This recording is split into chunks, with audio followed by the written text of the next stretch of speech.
Welcome once again, everyone. Thank you for joining us this evening for the special event with Dr. KHADAR VALLI, sir. Please feel free to come forward, relax, and kindly silence your mobile phones.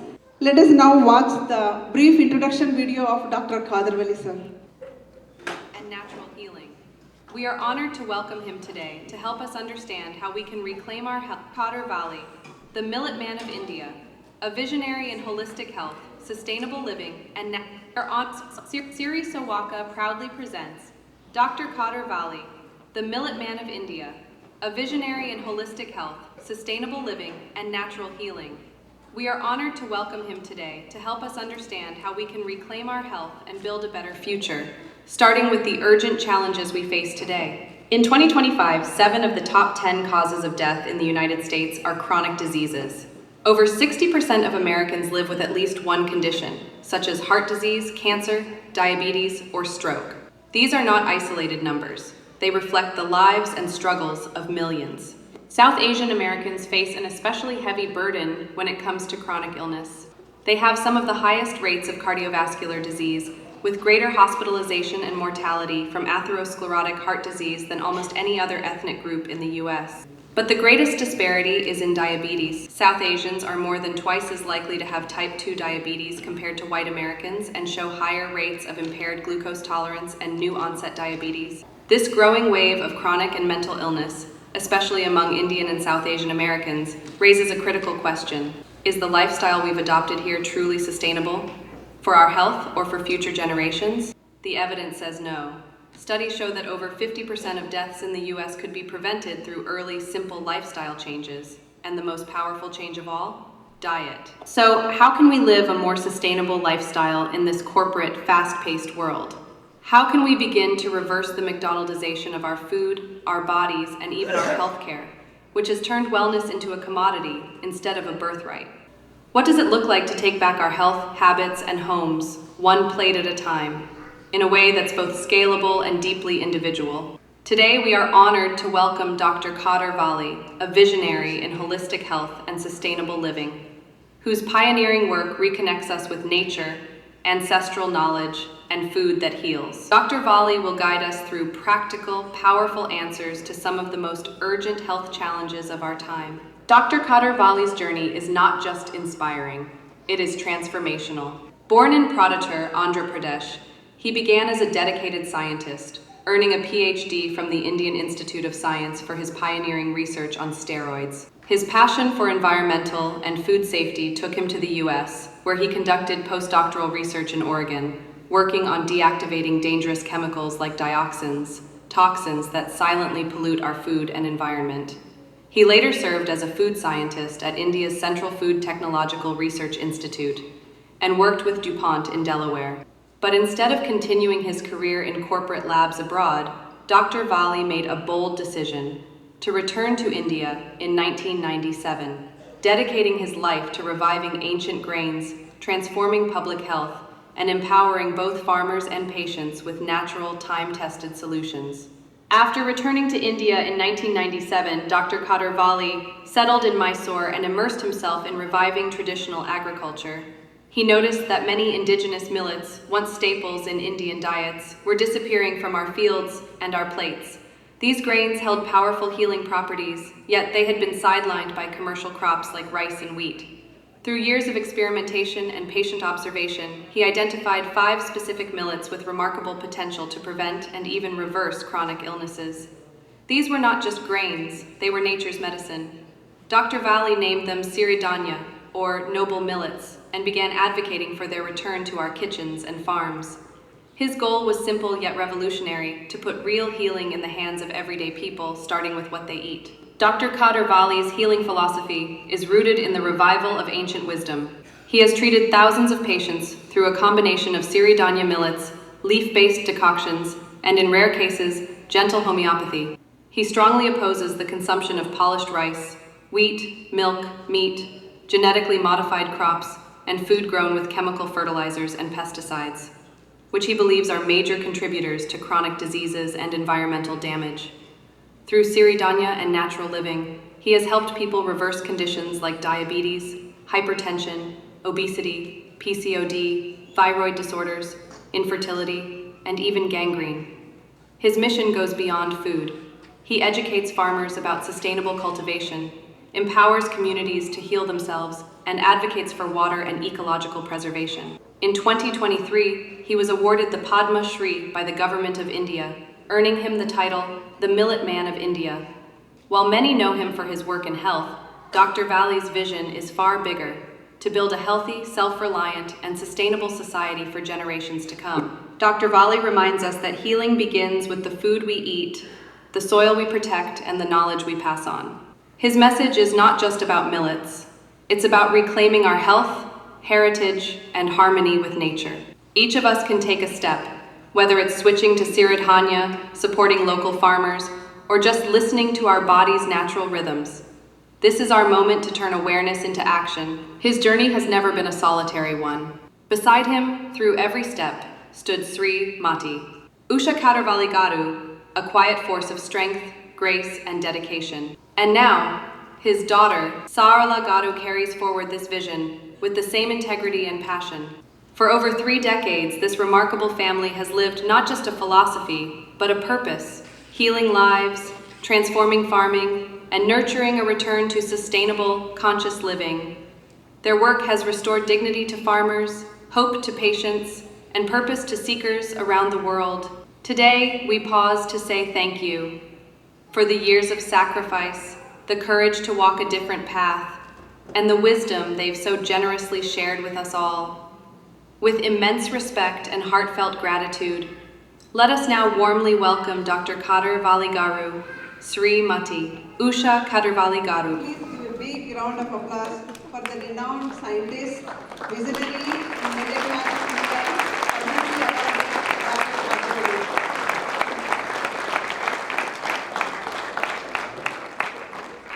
Thank you, sir, for your invaluable service. We deeply appreciate it. It's a truly honor to have him here with us today.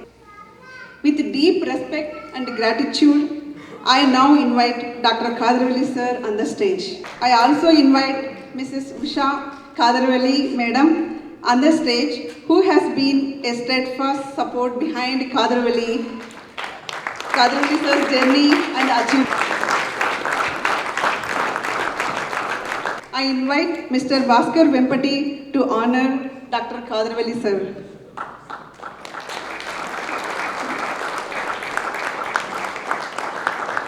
I invite Aarti Chandekar to honor Mrs. Usha KHADAR VALLI madam.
Kindly ensure all your mobile phones silenced, please.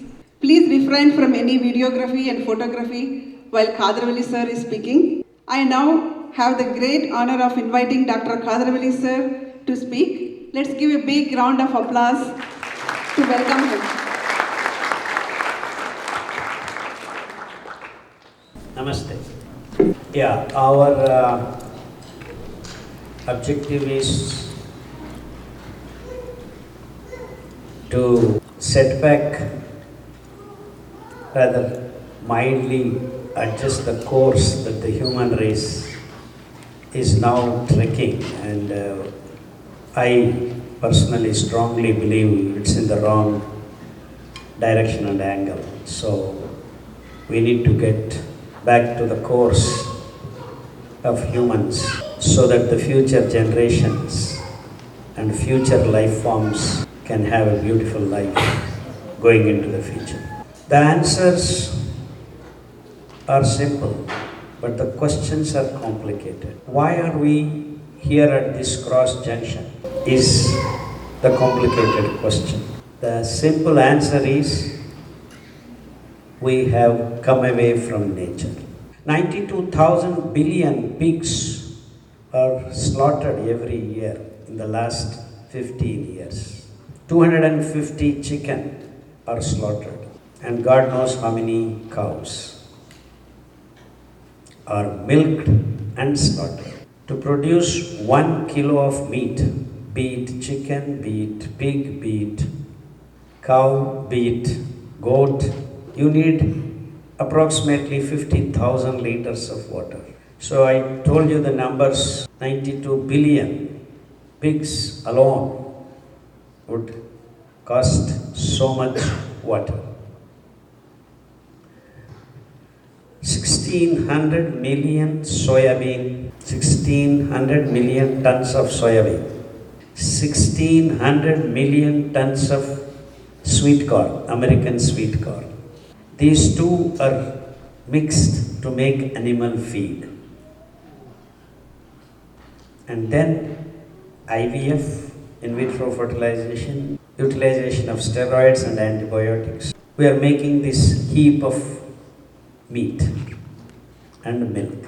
This transition to the natural, from the natural foods to this artificial food, I termed as industrial food. It's not food, it is industrial food. Sadly, the human race, I am blaming everyone, not Americans, not Europeans, not Indians, everyone. All the human race is in this blame. No one asked a single question, why are we doing this? Because the transition has occurred under the sabotage of corporate food culture. So, I'm going to give you a simple thing that is happening. It's not yet happened, but I'm sure it will happen. A software engineer working from home orders food. 3 minutes, the food arrives. And he is not there where he was supposed to be. He is in the toilet. A drone comes chasing him and delivers the food in the toilet. Am I making sense? That's where we are almost there. In Bangalore, I travel a lot. I take a bus from airport back to Mysuru. It's 4 hours, 4.5 hours journey. The traffic is so much that we take 2.5 hours to cross from north part out to south part, and then within 1.5 hours I reach Mysuru. So almost, we don't know, umpteen number of times the bus stops and in different junctions. We're sitting on high, the fly bus it is called. It's a huge big bus. So if you just open, you can see the whole traffic. I have seen more than maybe 10 times that the car is waiting in the traffic. A Zomato motorcycle zooms and then hands over the food. This is not the earlier scene that I said. That has not happened yet. This has happened umpteen number of times. As we speak, it might be happening. 1.2 crores Zomato Swiggy orders on a day where this so-called IPL match happened. I'm sure you're all aware of it. It got finished at 12:30 or 12 night in India.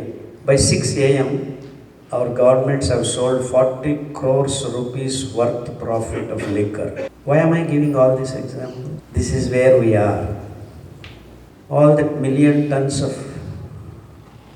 production. So you are basically producing rice, wheat, these two prerequisite for meat industry, soybean and each acre of these lands are utilizing approximately 200 to 300 kilograms of fertilizers, approximately 30 to 50 kilograms of pesticides. God knows how many acres have been deforested and converted to this industrial food production. And I don't want to take you through the numbers of zeros that you require to produce this humongous amount of meat, rice and wheat. Rice and wheat per acre, per kilo, you require minimum of 8 to 10,000 liters of water.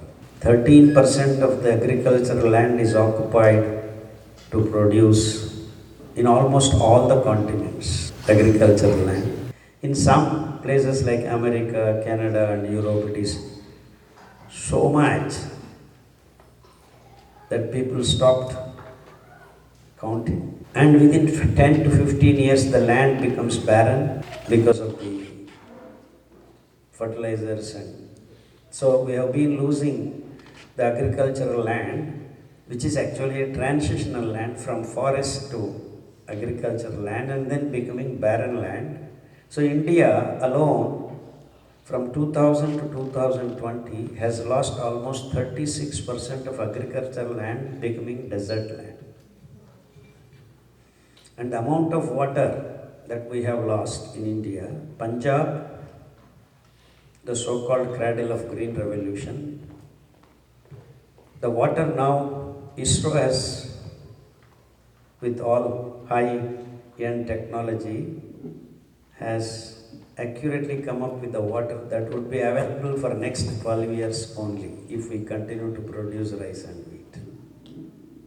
The last 30-40 years, we have completely used up all the groundwater, apart from the rains that we get. So what am I rambling these numbers? Are you aware of this?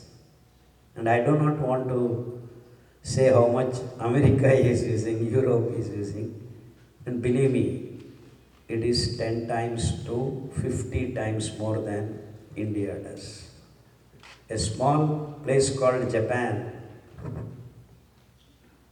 just 2-3 years ago, was using more fertilizers than all India put together.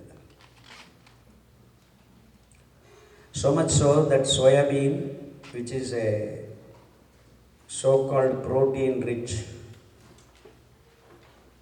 it already had 23% of protein, but these people wanted to patent the seed. So they said, we have produced a seed which has 30% of protein. And this is exactly what happened all over the world in the name of science.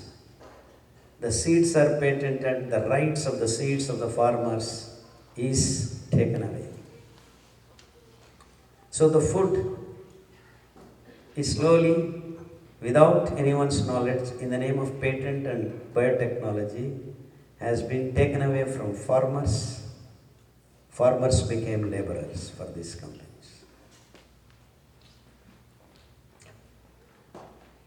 It is a multidimensional rampage that is going on in the name of food. So what happened, the farmers became laborers, not only in America, not only in Europe, everywhere, wherever these grains go, this is what happens. The damage of the agricultural land, the farmers becoming laborers, so centralization of food production. Farmers have no rights on the food that they grow. See, this is a complex web of things happening right under our nose. This has all happened in the last 42, 50 years in all parts of the world, and then in Europe and America it is 30, 40 years earlier. This is all the story is. It's very simple. And all the human race had no question to ask. because the corporates have engulfed the policymakers, so no one asks any question. So-called green revolution experts, white revolution experts, now they are spelling pink revolution. Oh, protein is needed. Each kilogram of the body weight, you need to have 1 gram of protein. So if this boy weighs 50 grams, he needs to, 50 kilos, he needs 50 grams of protein. And in the soybean increased genetically modified grain 30 grams, that means he needs approximately to eat 200 grams of soybean. And any meat doesn't have beyond 18 grams of protein. Whether pig meat or chicken meat or maybe eggs have 1 or 2 grams of extra protein. So that means if he needs to have 50 kilo boy needs to have protein, you need to have 50 grams, approximately 300 grams of meat he has to eat. See how unscientific it is. But then it is science. Hey, you need this much protein. And lo and behold, the moment this narrative is built up, everyone is going to gym, pumping, whey protein, this protein, that protein. What all happened was the kidneys started malfunctioning. And no problem, we have dialysis units come. No questions asked. In nature, the protein is made by legumes, pulses, lentils we call. They do make with the association of wonderful nitrogen-fixing bacteria in their root systems. So almost all pulses in the world have approximately 20 to 24 grams of protein.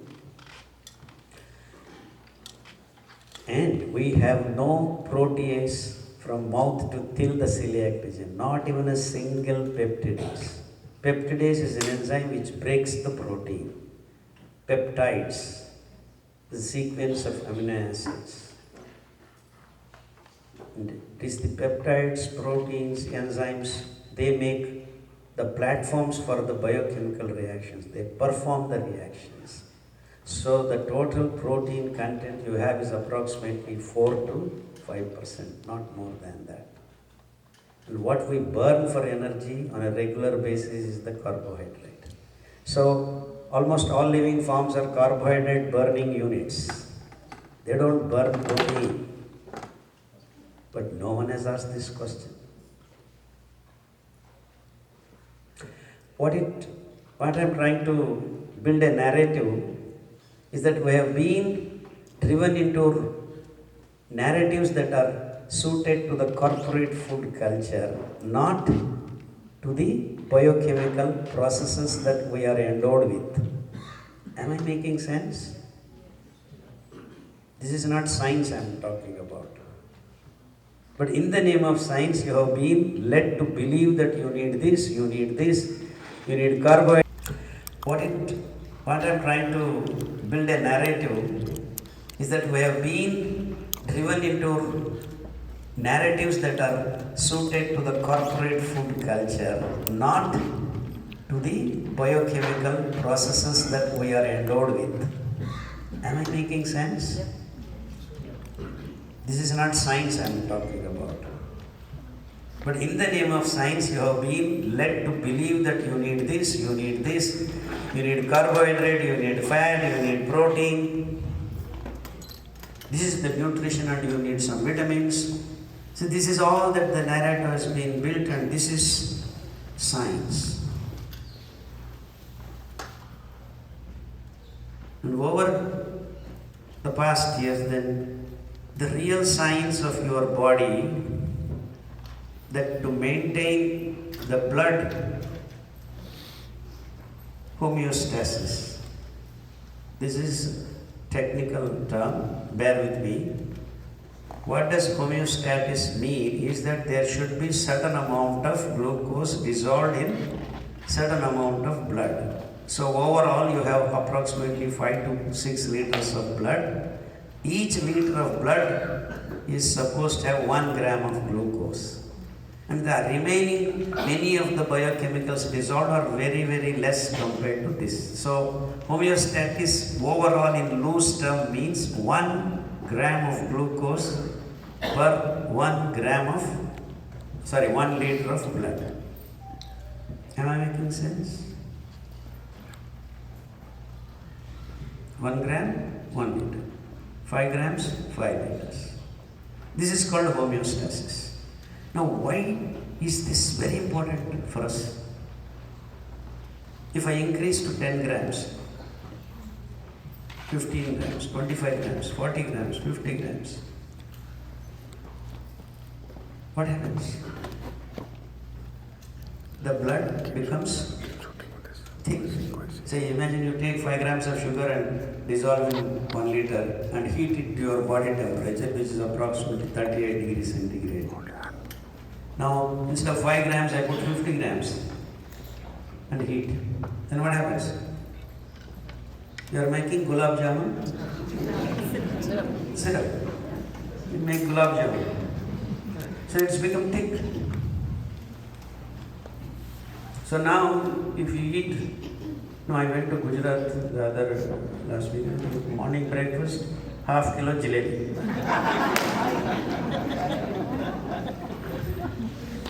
Afternoon lunch, in the name of curry, I have sweet dish. Anything and everything has sugar. So if you calculate in 1 plate you have minimum of 40 grams of sugar. I'm not talking about rice and wheat releasing glucose into your bloodstream without any regulation. So why all of a sudden sugar came into the picture? The whole planet produces almost 150 lakh tons of sugar. You do not need a single milligram of it. Because we, with all the beautiful arrangement of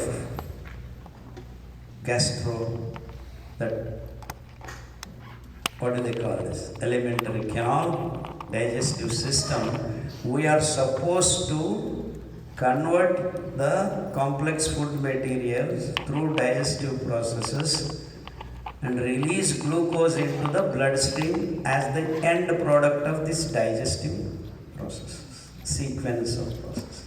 So, what are you doing? What are you doing? Morning. What are you eating in America? Morning breakfast. Donuts? Yeah. Waffles. Jam? Waffles. Waffles? Maple syrup over it?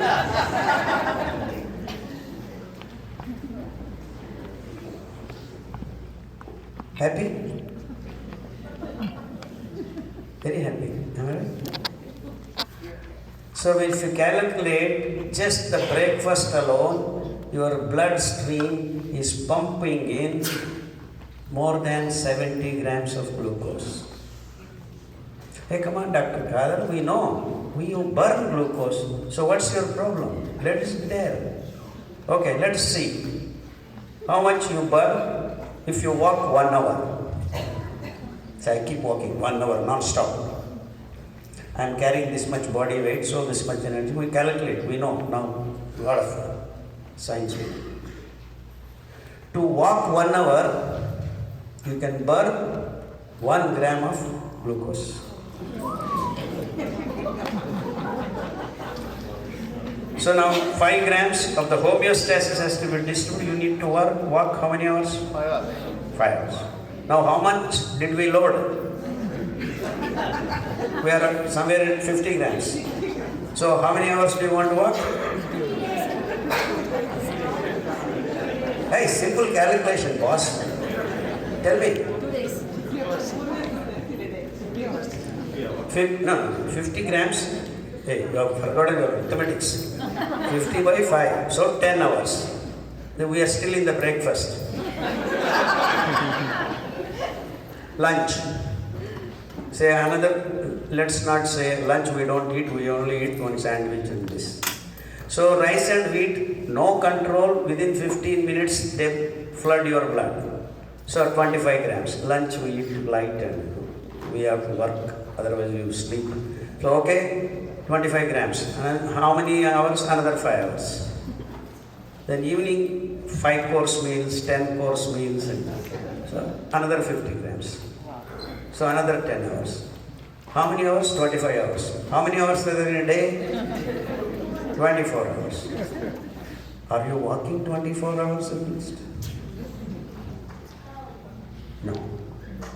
So approximately we are actually consuming maybe 3 to 5 grams. If you are sitting all through the day, like what we are all doing, computer ting ting ting ting and all that.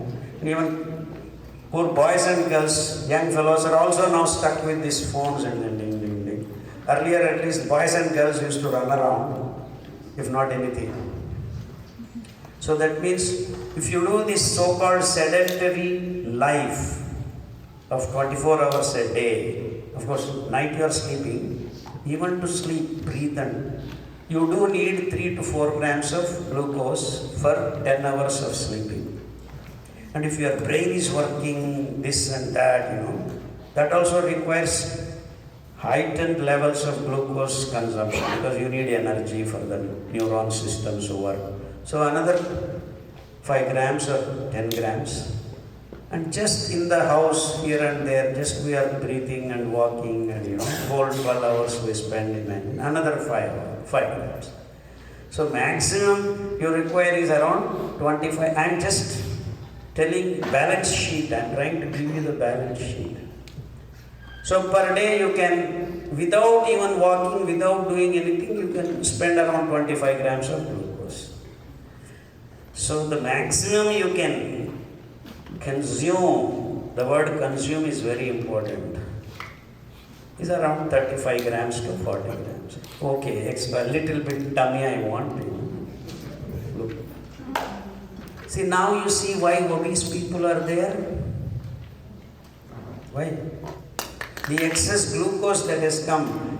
Don't think it is as simple as that. The body is fighting it out. Don't worry, sir. I have liver, I have pancreas, I have spleen, I have all this endocrine system. They are so good at it that they convert this excess glucose to cholesterol, triglycerides, rheumatic factor, glycogen, fat, meat. You see the buttocks bulging, the tummy bulging, and people are all becoming obese. Generally, when I come to America, I land in Houston. I have a good friend who invites me, so Houston, as soon as I enter the airport, out of this, come, welcome to Texas. Here everything is big. Then I come out and people are walking like that. Each one weighing 150 kilos. So where did this obesity come from? It is the sandwich, it is the donut, it is this meat accumulated. So cholesterol, take a tablet. Triglycerides, another tablet. Blood has become thick. I have heightened blood pressure, no problem, take a blood thinner. They know that blood has become thick. They are giving you. So now what has happened? The doctors are distributing tablets. So go to the doctor and say, sir, I have BP. How long I should take this tablet? Lifelong. How long? Lifelong. I have diabetes. How long? Lifelong. Okay. BP, lifelong. Diabetes, lifelong. Rheumatism, lifelong. So now you see established a very nice cycle. So you eat this, you do not know that this is causing BP because no doctor is willing to tell you don't eat bagel, don't eat this, don't eat whatever you want, come take this tablet. How long? Life. Am I happy? You are happy. because we didn't ask any question. Why did I thick my blood like this? Is there a way to thin this blood? Am I making sense? So all of you, even if you are taking tablet for 30 years, you can thin your blood in 3 months. If only you eat food that doesn't pump the glucose into your bloodstream like flood. And that's what happened millions of years in the human race when they were eating millets. And millets are grasses that are growing, that would grow if we allow.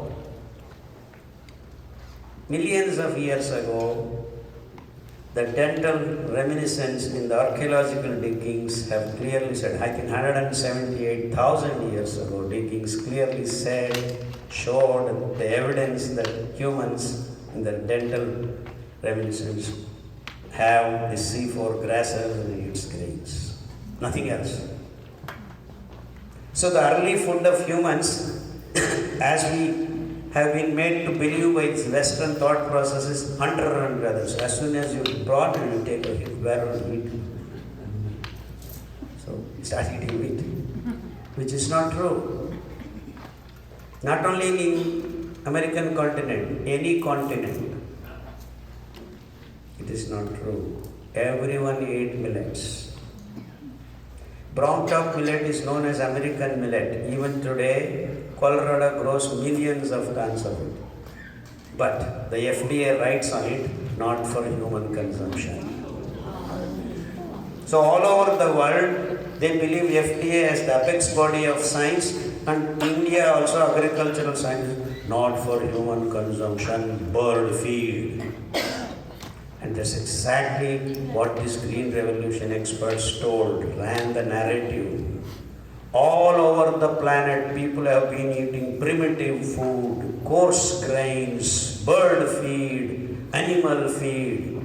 Here we have premium food, C3 grasses, rice and wheat, which do not have the regulating capacity of glucose into the bloodstream, which floods the blood instantaneously within 15 to 20 minutes and causes the homeostasis of the blood disturbance, glucose imbalance. And that is the source of all your diseases. Am I making it simple for you? So now, who is the culprit? Rice and wheat and sugar and meat. Have you questioned? No. I love rice. Hyderabadi pulao, Kashmiri biryani. Sorry, opposite.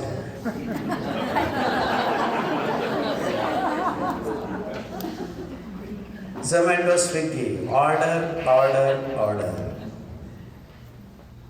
The parents do not have anything to resist. Neither the experts are telling nor the parents are telling. And then all these elder generation blame the young generation. Oh, our kids do not listen to us. Who is making the bagels? Who is making the pizza? Who is making the burger? Who is making the profit? It is the elder generations who are blaming the younger generation.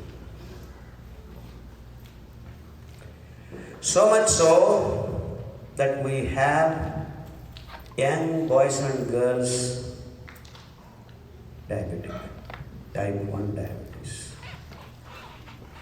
They have to inject insulin. Sometimes glucose goes down further because of the high dose of insulin, the glucose dips. In fact, they are more in danger than when the glucose is high. They are starting these problems at the young age of 3, 4, 5. And who is the reason? Babies. They don't know anything. So it is this food culture that we have created in the last 40, 50 years is sole reason for our kids being born. Type 1 diabetes 5 to 6%, I guess. Physically handicapped 5 to 6.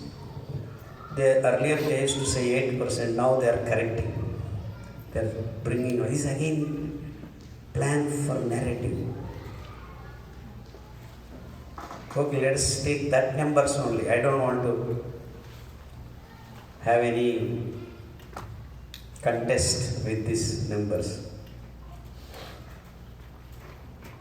Left myself, I would put it at 8%, 9%, but then let us bring it down as they are talking, 5%, 5%.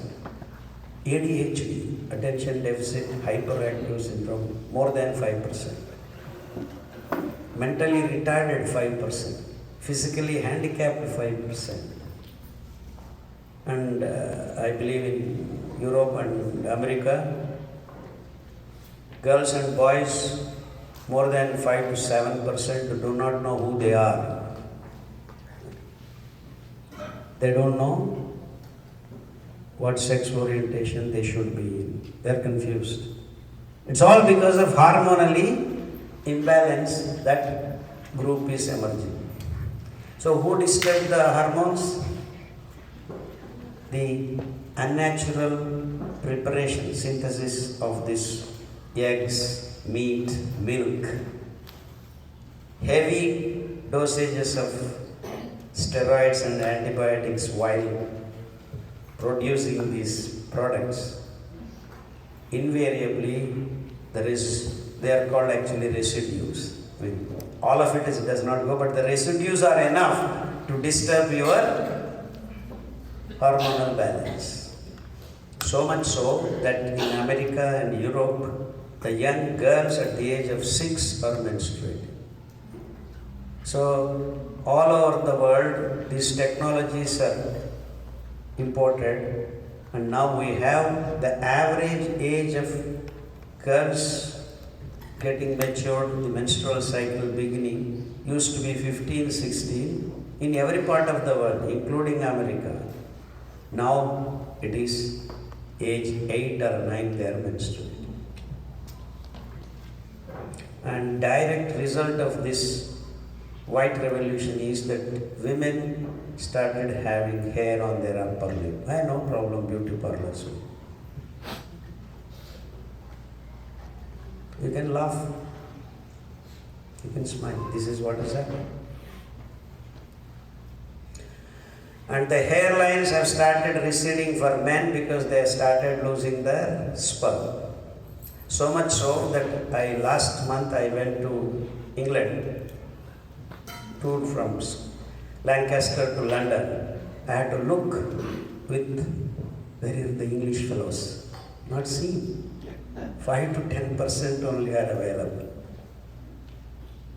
They are evaporating. It's not an England story. All other European. Germany, there are no people, almost no Germany, 58, 60 is their average age. But the world is being given a narrative that we are ballooning, the population is increasing. No. The fact of the matter is the population is going down because we are not maintaining the birth rate. 2.8 should be the birth rate in a country if it wants to exist in the future. Now, Japanese, there are no Japanese anymore. They are building robots. South Korea, in the next 4 years, it is supposed to become extinct. This has been the story of human race. We have been built up wrong narratives, and we have no questions to ask. Our focus is shifted to consuming culture, and we are consuming not each other, all the living things on this planet. We have consumed the natural resources, and the diversity has disappeared. 68% of fauna and flora is just gone. We don't even know that it exists. Am I making sense? It's all happening because what you are eating. And this humongous amount of production of artificial food with fertilizers and pesticides, complicating our health. And if these carcinogenic chemicals enter our body, we are seeing the rise of cancer in the last 30 years. I'm trying to give you the real factual incidents why we have these diseases. So if you know what is the problem, where is the root cause of the disease, only then we can eliminate these things going into future. Am I making sense? So the healthcare system doesn't bother us to keep healthy rather than searching for short-term alternative systems to keep manage your symptoms. This is exactly what is the reality. Is it good for us?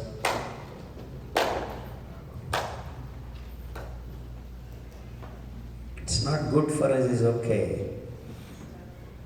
But a bird called penguin in the South Pole has the same cancerous condition because the herbicides that we used for this humongous amount of meat making, the soybean and genetically modified sweet corn being the animal feed, that residues have seeped into the water bodies and are troubling the penguin and its eggs.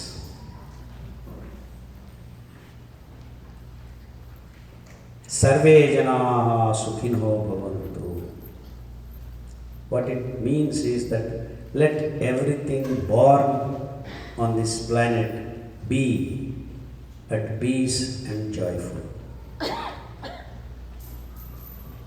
Janaha doesn't mean only the people. Anything that is born. That is the Ghoshavakya of Sanatana Dharma. Why am I mentioning? We, instead of holding to that sentence, we have joined the bandwagon. India produces 133 lakh tons of wheat. They are guzzling the water. Now water left in Punjab is only for 12 years. Hey, KHADAR, I came here to know how to cure my BP, how to cure my thyroid, how to cure my... You can cure all these diseases because these diseases have appeared because of glucose balance gone. Microbial balance is the most important tangential, what do you call it in American, collateral damage. Because glucose and hormones imbalances occurred, the chemicals, steroids, antibiotics, pesticides, they are killing the gut microbes that we had. 2.5 kilos should be the weight of the microbes. Now modern man on all continents have got only 1 kilogram approximately. So why gut microbes are so important? Because it is the doctor within. They are the ones which regulate, help symbiotically work with your living cells and complete the biochemical health processes. So without gut microbes, you cannot be healthy. No one is mentioning about that.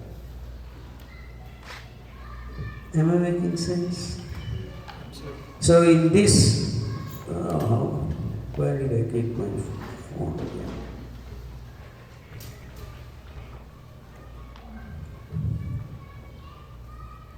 I believe I got the phone around, microphone around 6:50 or so. So it's now 7:50. 25 minutes journey with me. You are all now primed.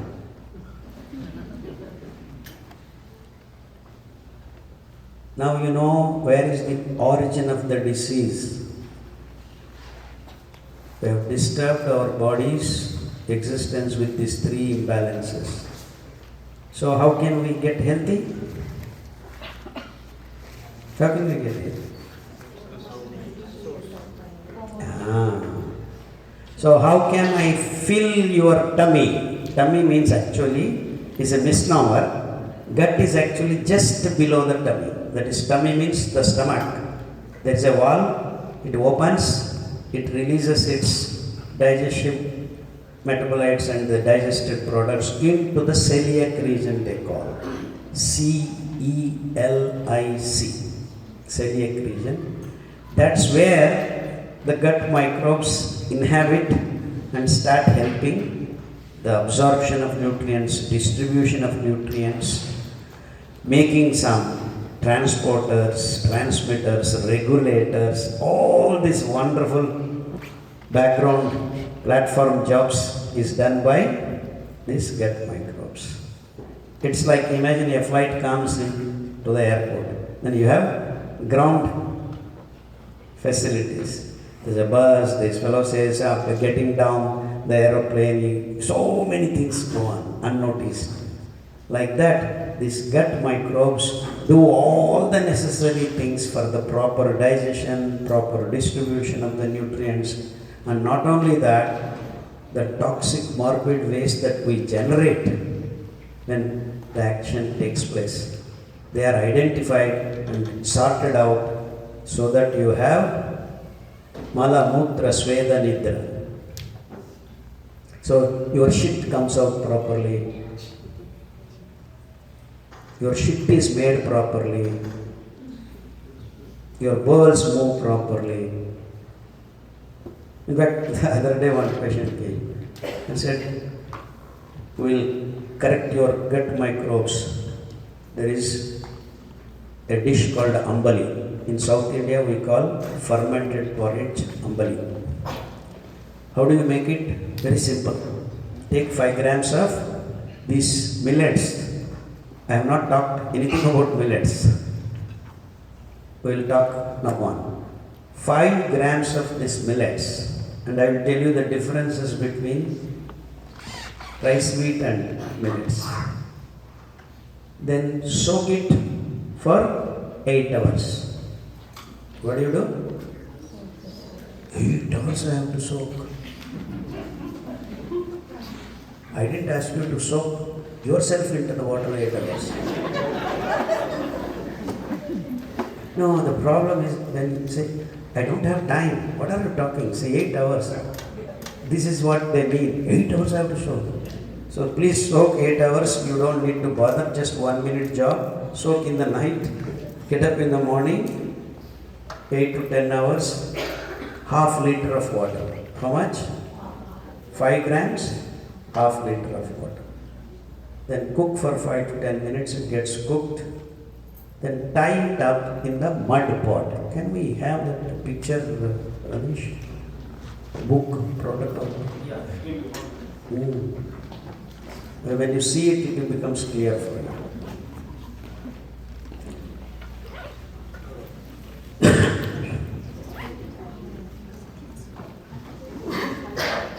Yeah, just get back earlier pages.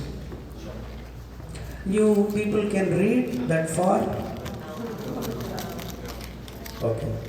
We'll transfer all this information into your smartphones.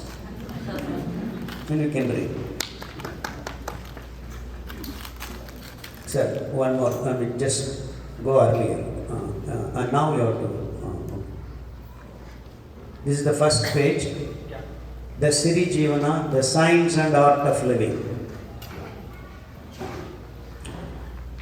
We're going to, through this small PDF, give you all the tools and tricks that your life becomes science and artful. Till now you have learned heartful. H-E-A-R-T. Now we are going to remove that H-E and then make artful. Science and art of living. Just go. Sorry. It's gone. Can you browse? Yeah. One more page.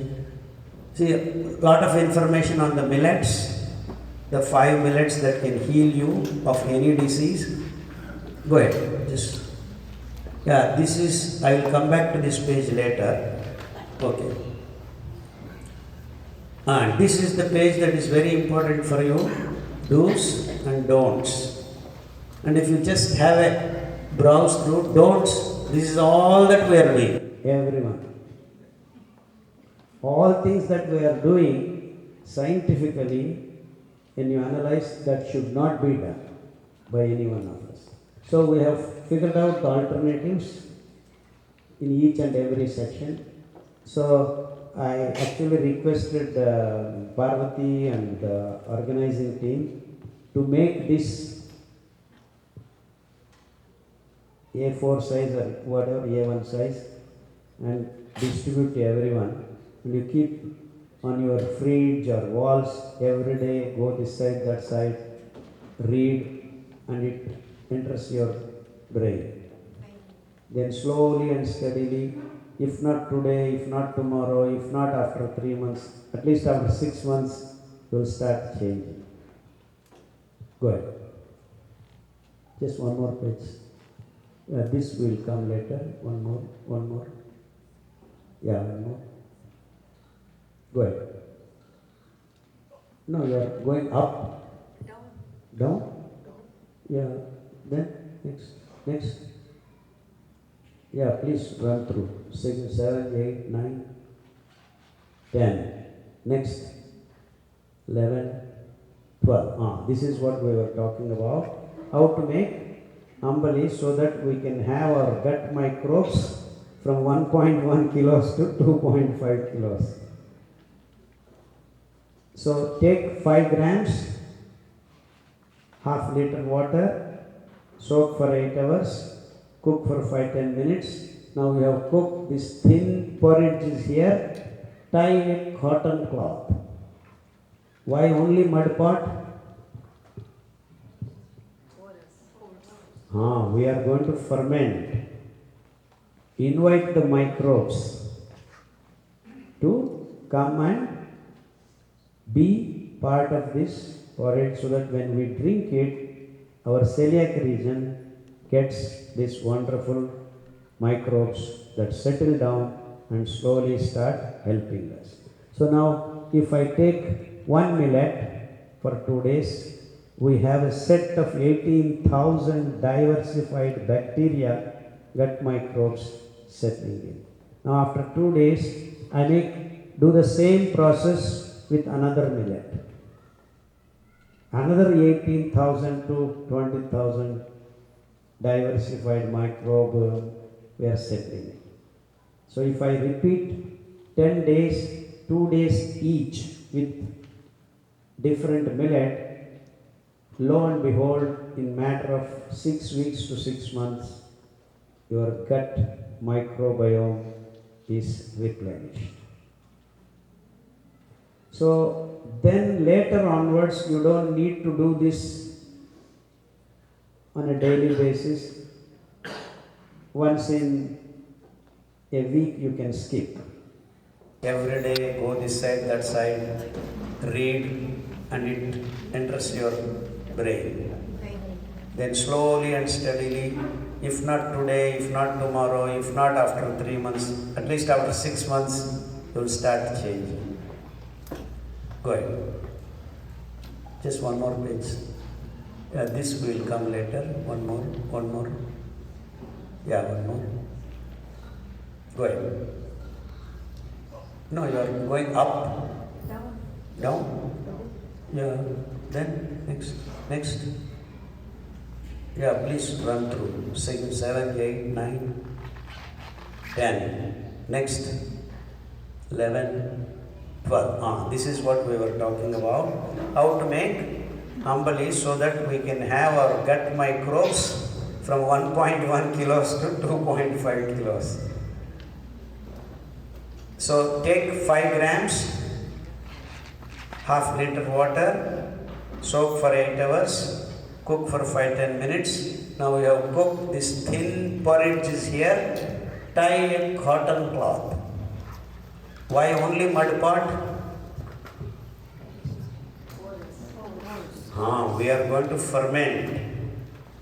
Invite the microbes to come and be part of this porridge so that when we drink it, our celiac region gets these wonderful microbes that settle down and slowly start helping us.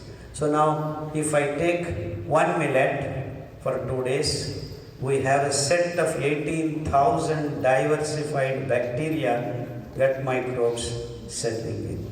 Now, after 2 days, I may do the same process with another millet. Another 18,000 to 20,000 diversified microbe were settling in. So, if I repeat 10 days, 2 days each with different millet, lo and behold, in matter of 6 weeks to 6 months, your gut microbiome is replenished. So then later onwards, you don't need to do this on a daily basis. Once in a week you can skip. But till you're sure that you will not kill these microbes on a daily basis, what are the things that you are doing on a regularly? You are taking coffee, you are taking tea, you are taking sugar. Sugar is the enemy. If you have fiber, it encourages the microbes. So that is called now, all of a sudden, these experts are telling prebiotic, probiotic, postbiotic. It is as simple as your gut microbes. So anything that can enhance the biotic is prebiotic. So what is prebiotic? Only the things that are good for you is possible. If I take sugar, it is not prebiotic. It is antibiotic. Because pathogenic bacteria comes into play. Am I making sense? So prebiotic definition is something that has fiber in it so that these wonderful microbes that help our gut. So prebiotics give to biotic condition, that is microbes, which is pro for you. So probiotic is, that means a gut microbe that can help you towards health. So probiotic means biome and biotic, bacteria, fungus, are all things put together called microbiome, which will help you is probiotic. That means probiotic means the microbes per se that are good for you. So don't get confused with these fellows, no? Prebiotic, probiotic, postbiotic, forget about that. Something that will help you to get out of this confused state. Why am I asking you? If your gut microbes are not alright, your mind doesn't work properly. Gut-brain axis it is called. Because it is these microbes that make the enzymes, proteins, sometimes hormones, help make that what your brain center requires. Otherwise you become restless, you are angry, you are irritated. You think gut microbes are set, then you are calm. So I request all these heartful fellows to drink gut microbes so that you are calm. All the people who do meditation need to be calm. And the calmness comes through not eating anything and sitting for meditation. So you have a nice cup of orange juice with 45 grams of glucose, you are not going to meditate. You drink a bowl of ambali, you cheat your stomach to open the valve by making very thin porridge. That's why I gave you that concentration. 5 grams in half liter. 2 people can drink.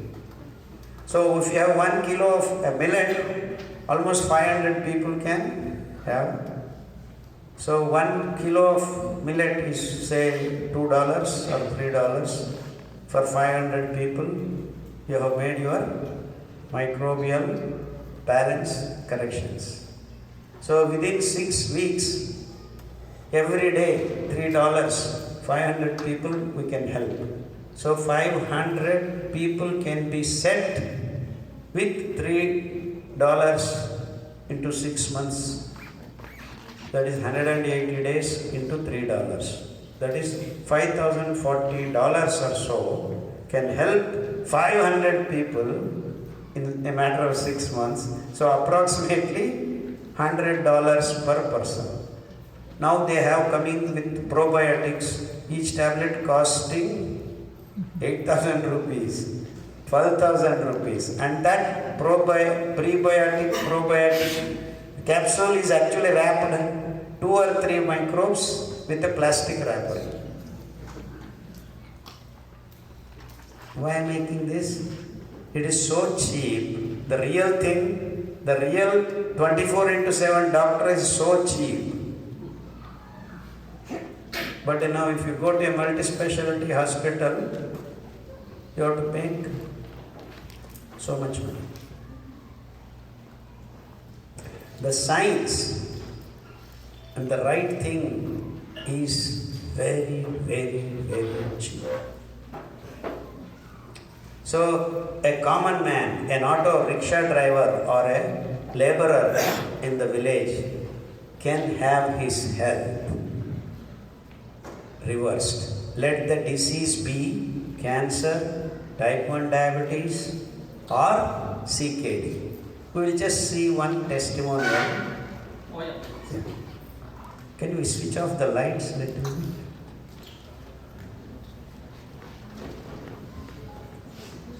Just dim. Type 1 diabetes.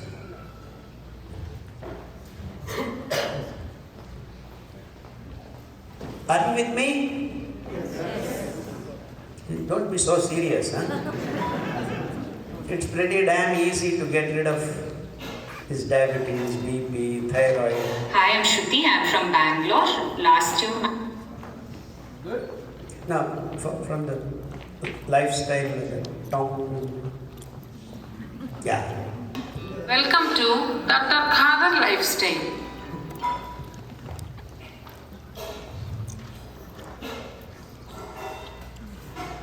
Hi, I'm Shruti. I'm from Bangalore. Last year, my son was diagnosed with type 1 diabetes in the month of September. He was barely 13 at the time. He had to be rushed to the hospital. He was in the hospital for about 7 days, where his medication or treatment included him taking insulin injections.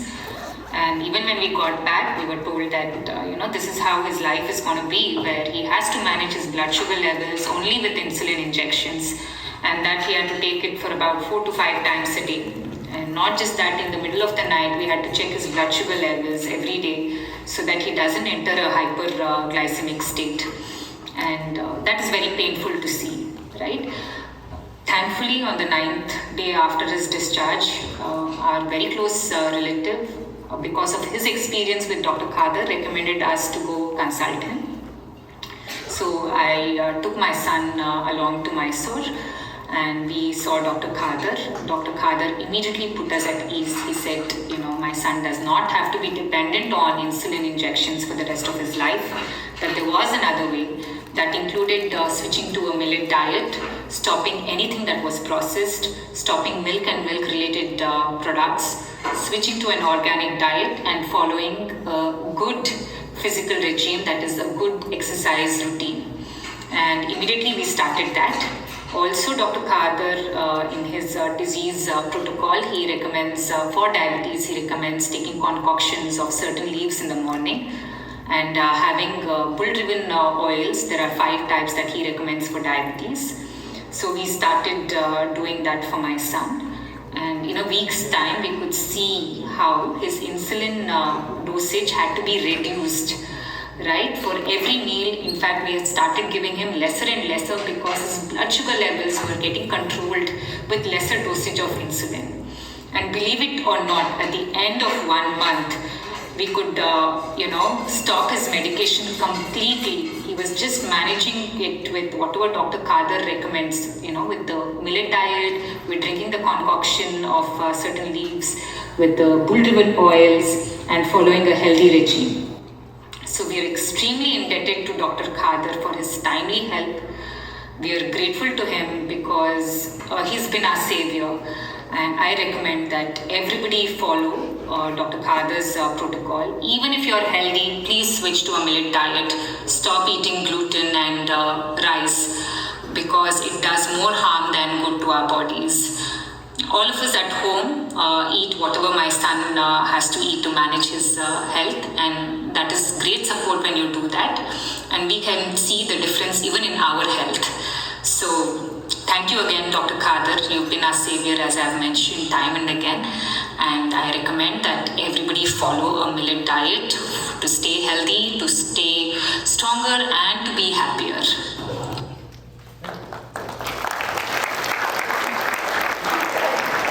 We have hundreds of kids throwing away insulin.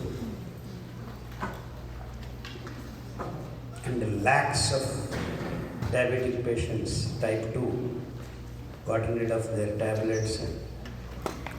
And what happens with this diabetic condition most often, it's a one-way traffic.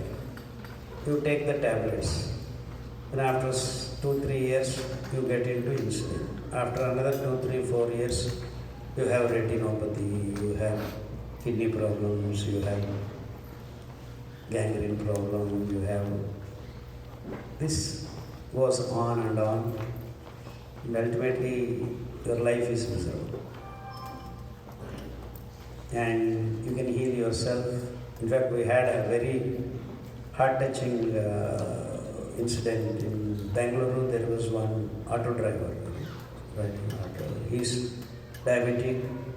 He taken tablets, insulin, and his leg became gangrenous. Then you cannot heal the wound because the blood and bone marrow are infected, sepsis. So they said you have to remove the leg.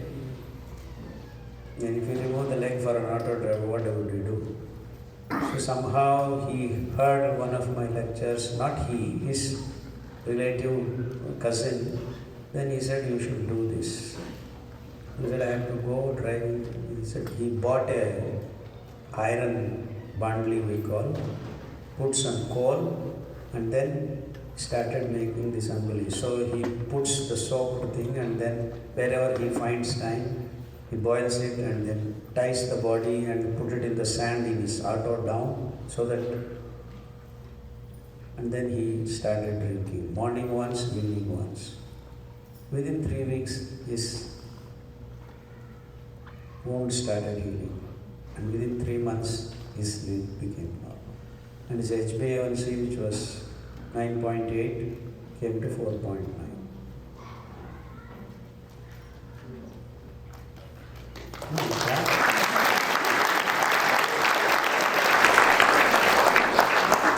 There are hundreds of these cases. So you correct the glucose balance and microbiome balance and the hormonal balance once you stop this drinking milk, which actually is touted as complete food for the human race. So much so that drinking milk is not enough. You need to eat paneer, you need to eat cheese, you need to eat, imagine this. That means they are concentrating so that you are consuming more and more. In fact, if you take 10 liters of milk, you will be able to make 1 liter of 1 kg of paneer. So they say paneer is good for you. And all of a sudden, in fact, I have seen in India, my experience is, all these meditation people are eating paneer and sugar like tons and tons of it. And all these people have diabetes. They take a tablet and meditate.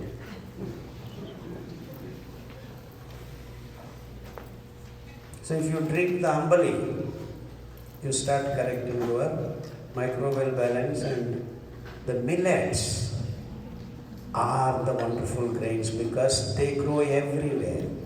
They are called C4 grasses. So technically, the glucose is synthesized in these plants from C4 unit called oxaloacetic acid. Rice and wheat, it is called C3 grass. They synthesize their glucose from pyruvic acid, which is C3 unit, carbon, carbon, carbon.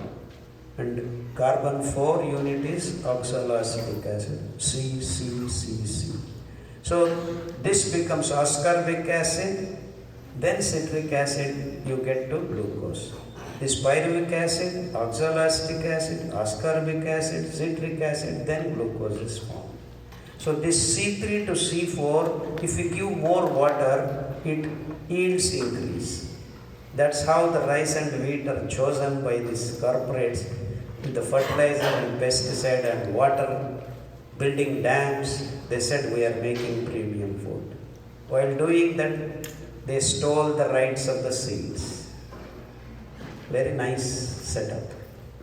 So the C3 grass grains increase the yields, which were giving 1 acre 10 quintals, now 30 quintals, 40 quintals. And that is green revolution magic. Everyone fell for it. All over the world thought, oh, high yields, high efficiency. But then you need to give water, fertilizers. And that's where the business end comes. Where did this fertilizer come from? From the bomb materials that are not used in the wars. And so Europe and America made humongous amount of these bombs. So they found this as a bypass. So it is the war technology that is given this so-called rice and wheat existence. Otherwise in nature they do exist, but you cannot grow them the way we are growing. So what was growing everywhere? C4 grasses. Because these grasses do not require water. They can absorb water from the humidity of the atmosphere. Even if you have 40 to 50% humidity, good enough, the grass will grow. That means anywhere and everywhere you can grow your food. And this is the trick. Now, if everyone, the scientists, start telling you that millets are good for you, you can grow anywhere, the food industry has to disappear. Am I making things clear to you? Then the research on millets is completely stopped. Zero research. Not even a single institute exists on this planet on C4 grasses. There are 6,000 varieties. All along they existed. In fact, if you dig deep, without C4 grasses, there is no plant kingdom on this planet. Because it is the C4 grasses that protect the 4 to 5 inch of the topsoil. The topsoil is held tight to protect it from high winds, rains, sun, and that is the beauty of the C4 grasses. They form the platform, and if your 4 to 5 inch topsoil is not alright, no plant can take roots. No seed can grow, and that's what we are seeing. Despite many organizations working to forest the soil, because the top 4-5 inch soil is depleted, no seeds are taking roots. So you are driving the whole system to desertification. And we have increased 18% of deserts on this planet in the last 50 years. This is the science of millets, protecting the topsoil. So now if you all eat millets, what happens? The topsoil is protected. Once the topsoil is protected, the seeping of the water into the underground happens. That means you can charge the water table that we have lost. Now begins the replenishing process. Am I making sense? So these are the grains that do not require water because they make the glucose and the grain is formed through C4 photosynthesis.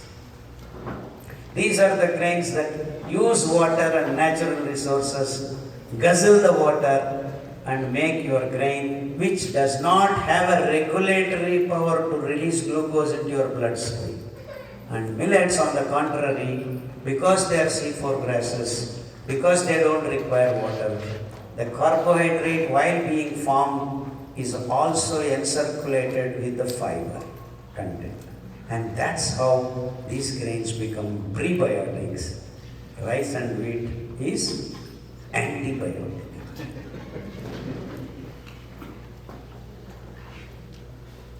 Does it make sense? Yes. Now, food industry culture comes and chooses that for you so that you can become sick. Then the pharmaceutical industry sits upon it. Now we have a wonderful vicious cycle completed. So I make you sick and then send you there. No cure. This can be managed. And some of the diseases declared incurable.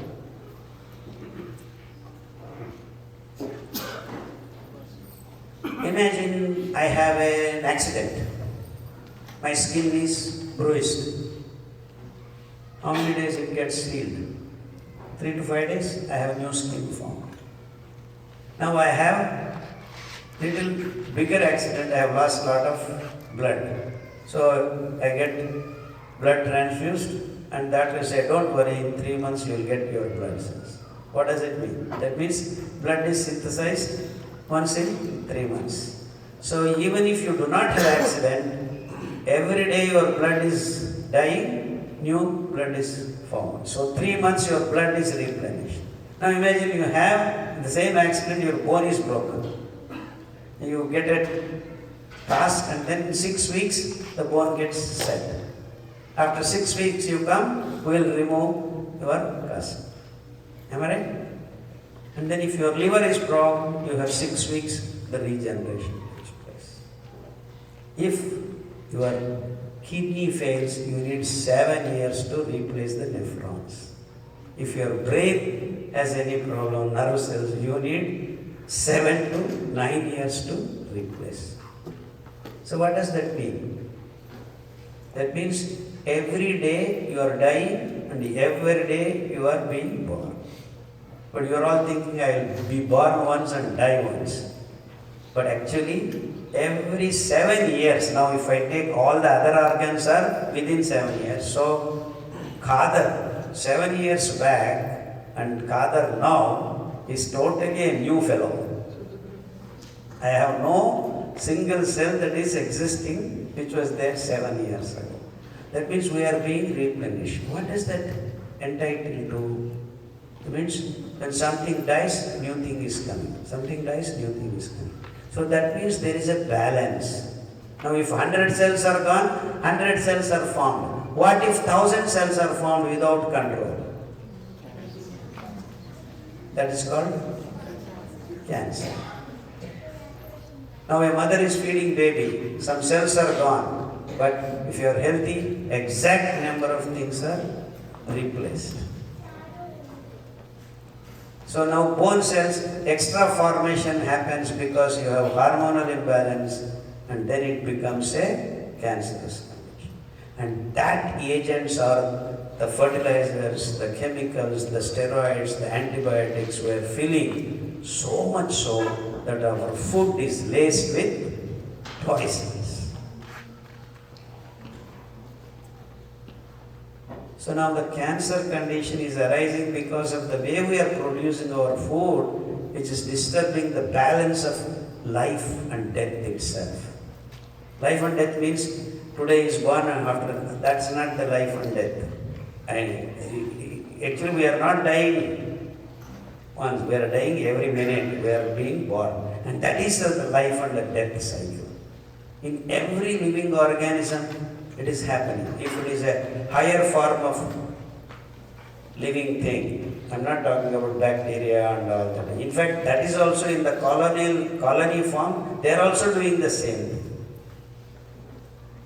So the life balance, life and death balance is imbalanced, you have cancer.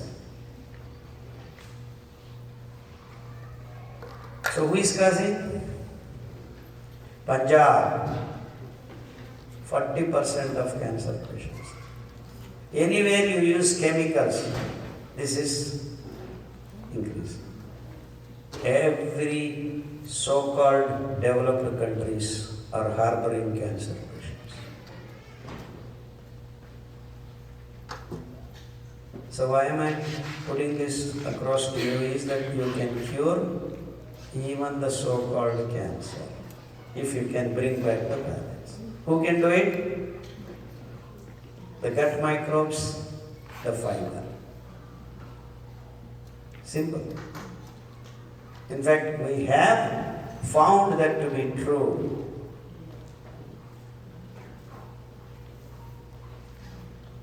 So what do you need to do? Huh? Come to millets. Because millets have the capacity to clean up your body. Because the fiber associated with these grains. Now you remember I told you have to soak for 8 hours. Why? The grains are associated with the fiber. The fiber holds water. So without soaking, without the fiber opening up, you cannot cook the grains. So Dr. KHADAR said millets are good. Go home, take millets, put it in the cooker, push, push, and it will solve my tummy. I am not able to digest. Because you are not soaked. It's not cooked properly. So the methods of eating, our ancestors, what they did, no information is available. You think it is as easy as cooking rice and wheat?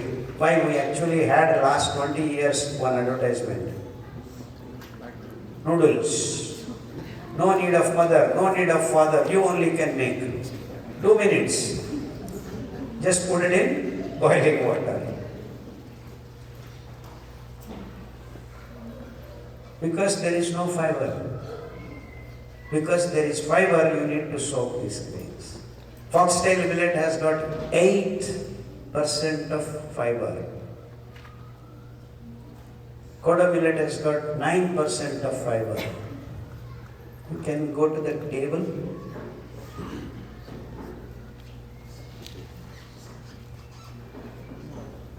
You open the PDF now.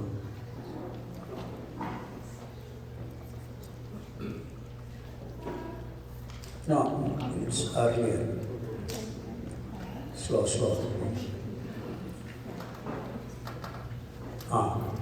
Please turn around. Rotate. You can see the fiber.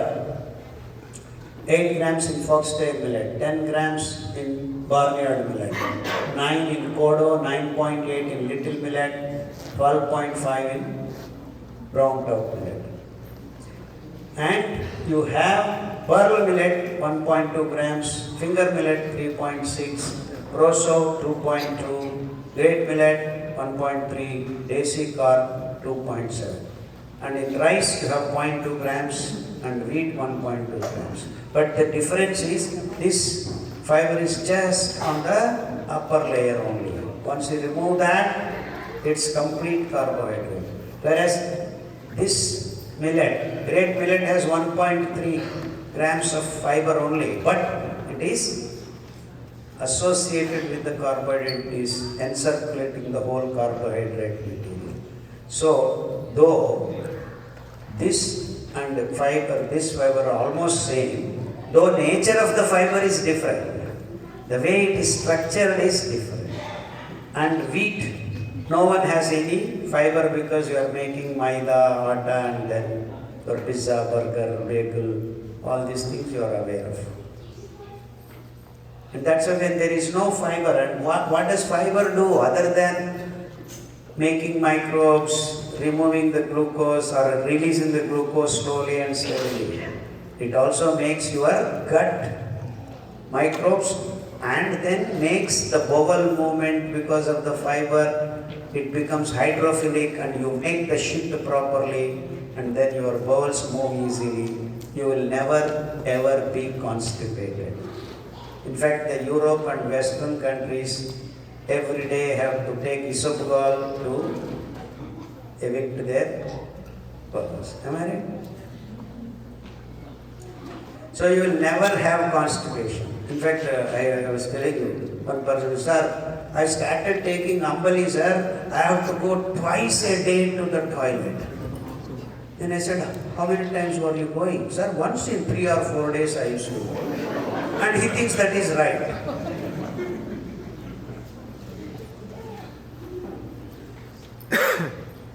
And like that I can go on rambling about the benefits of millets being there in your food, because the fiber is so complete. And this information has been given in India long ago. Charaka actually classified food as, can someone tell me? Medicine. No. Greens and vegetables, roots and tubers, grains. Kandamula, greens, leaves and vegetables. Akulu, alamulu or patte, sabji in Hindi. Then roots and tubers. Like, you know what I mean, roots and tubers? Carrot, turnip, potato, and more important, yams. Samegadde, Suvarnagadde, Kandagadde, then elephant yam. All these are roots and tubers. And then grains. Now what's the classification based on? Greens and vegetables have immature fiber or nascent fiber. Roots and tubers have just maturing fiber. Grains have matured fiber.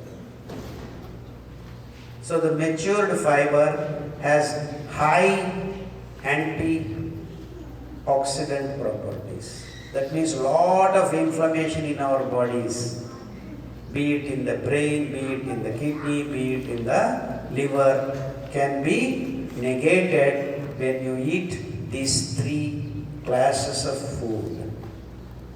Greens and vegetables are must, because some parts of the inflammation, some parts of the disease causing irritants can be negated with greens and vegetables. That is nascent fiber. And immature fiber, roots and tubers. They have long chains of this carbohydrates turned into fiber. They do the medium kind of job. Now you have grains, which is matured fiber called lignans, which is available only in millets, especially these top 5 millets. You see the fiber content. And you see, if you divide by the carbohydrate by this, you get single digits, whereas rice you get 395. And this is disease, this is health. These are in between. That's why we termed as neutral grains. And these 5 grains are called major millets. And the top 5 are called minor millets. What is millet? Milli.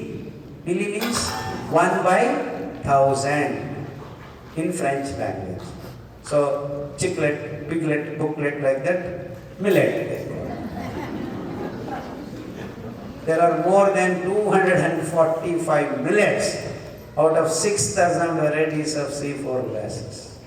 All millets are C4 grasses. So their water requirement is almost 0 when compared to rice, wheat or soybean or wheat. That means we are not consuming the nature. What are we doing? We are conserving the nature. We are replenishing the nature. How beautiful it is. And how savage it is to consume everything and then say bye-bye to the next generations, because we are disappearing without having sperm and ovum. So there is no need to have a tsunami or asteroids. We are dying from within. Am I making sense? which is not the right thing, but this is what is happening. So you want to have good sperms, you want to have good ovum, instead what do we have? PCOD, endometriosis. More than 50 to 60 women have to remove their uterus even before 30 years, 35 years. And this is all because of hormonal imbalance, microbiome imbalance and glucose imbalance. So I personally believe that we have found the root cause of the diseases. So we can eliminate them. And that's what we did in the last 30 years and have, please just browse through. And all these books, PDFs are loaded into Google. You can download free, no copyright, no copyleft, whatever.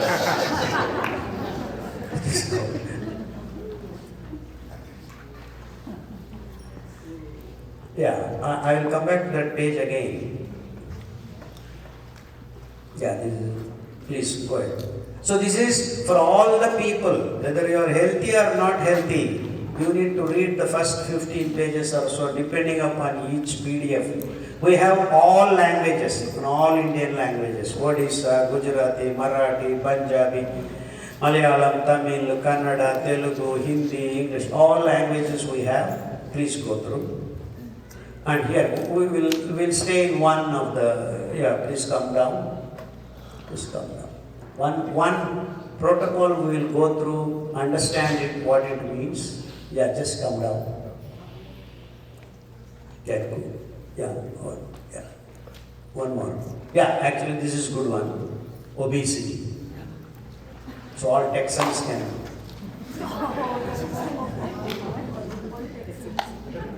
So if you eat little millet 3 days, kodo millet 3 days, barnyard millet 1 day, foxtail millet 1 day, brown top millet 1 day.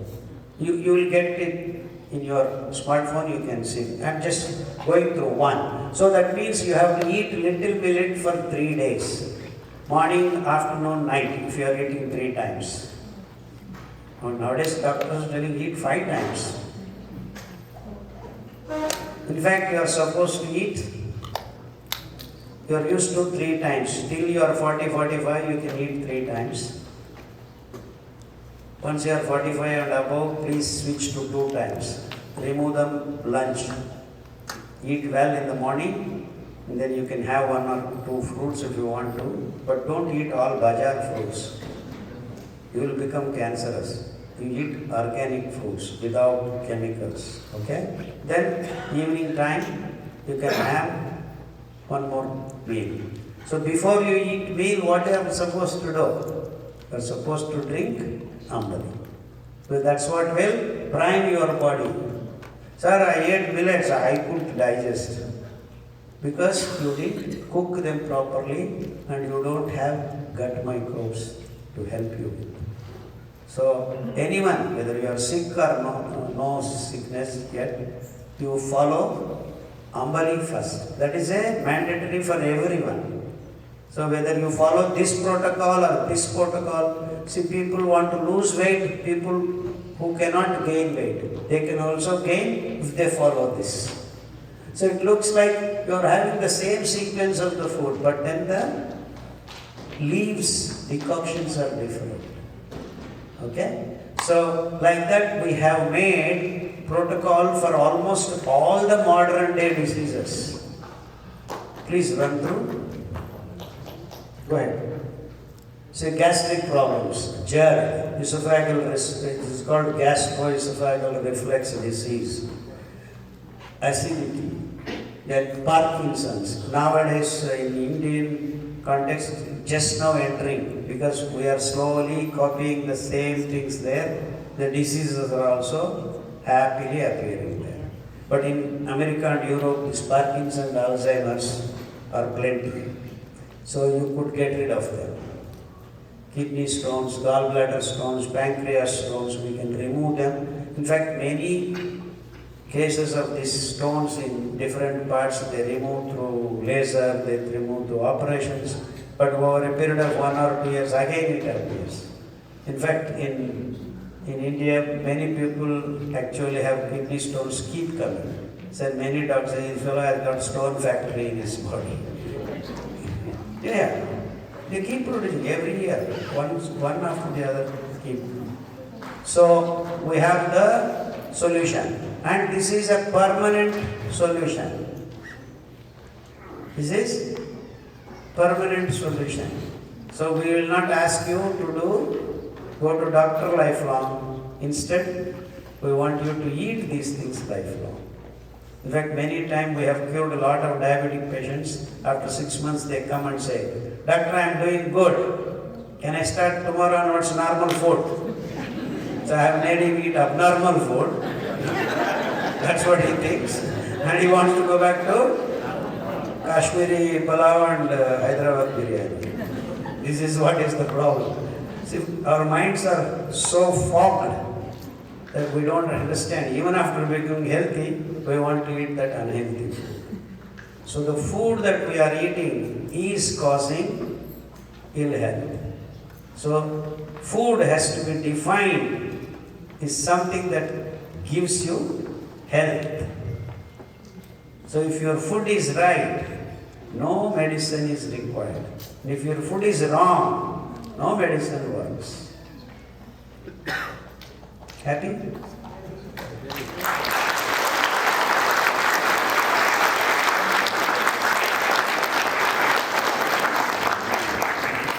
And if we can pass this message on to the young people, they need not see any doctor in their life.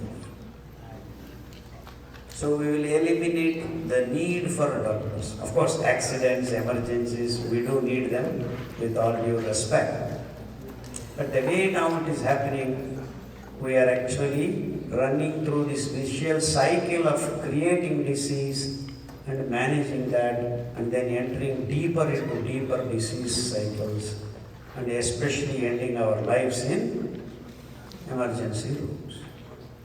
This has become order of the day. So do you want to escape this cycle?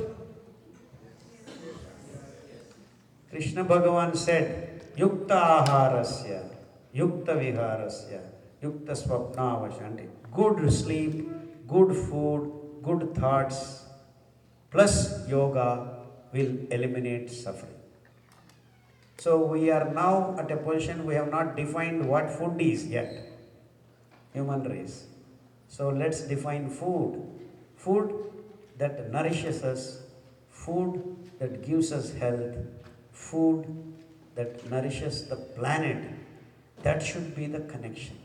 So now if you start eating millets, we can save the rivers, we can reverse the global warming, because it is the food industry releasing 10.4 billion tons of carbon dioxide. And the total release of carbon dioxide is 14 billion. But then all the experts are going ha ha, ga ga in dealing with this 3 billion tons of carbon dioxide, forgetting this 10.4 billion tons. Because they don't want to talk about your food. They don't want to talk about the pigs being slaughtered. They don't want to talk about, and this is the sad story.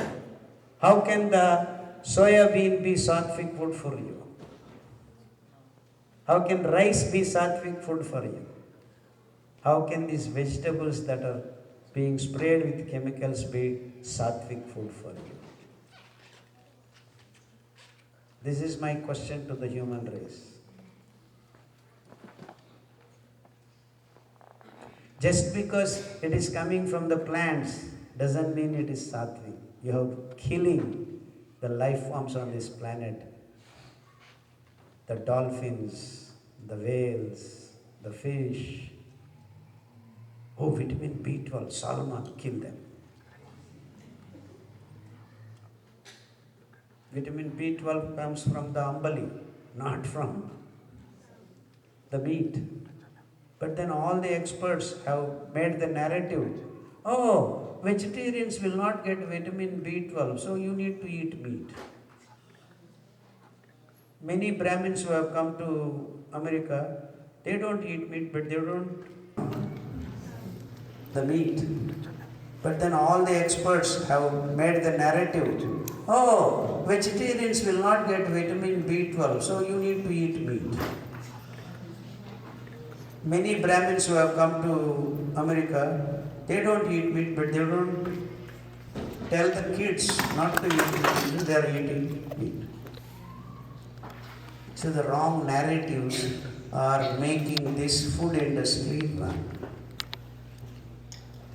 Vitamin B12 is wonderfully made by the microbes, not by you or the animal. Oh, in China they ran a big industry of bear livers, so they started farming the bears. As they are young bears, they cut and then deliver as vitamin B12. They make then all humbug. Such cruel systems. So where is sattvic? So even if you are eating rice and wheat, you are not sattvic because the blood that comes is thickened. You are tamas. You eat nice Hyderabad palavi little more, then you start sleeping. Manda. Eat millets. Not 5 idlis, 10 idlis. You will still be active because the glucose is not flooding. Coming step by step, quantum by quantum, controlled, regulated. That's what your food should be. And to produce this, we have not killed a single animal. In fact, the earthworms are coming back when you grow the millets. We have done that experiment. The birds flock together. The droppings of the birds start regenerating the soil. So, if you all eat millets, we are starting the replenishing, regenerative, wonderful life and death cycles being balanced. So millets are not just tools of health givers, they are life itself. Because nature has been designed on C4 grasses. Vast meadows, the migratory paths of big animals like bisons are all filled with these wonderful C4 grasses. The forests are formed because there are C4 grasses. So this wonderful aspect of millets has been completely erased from the human consciousness because of what? What we are eating. You see how costly our food habits have been in the last 50 years. So this is the whole story. And minor details of each and every one of your diseases that you are going through, please follow the book. You will be through of your diseases in a matter of, if not 6 months, 1 year or 2 years. Guaranteed. Nowadays everyone is guaranteeing. We will also guarantee.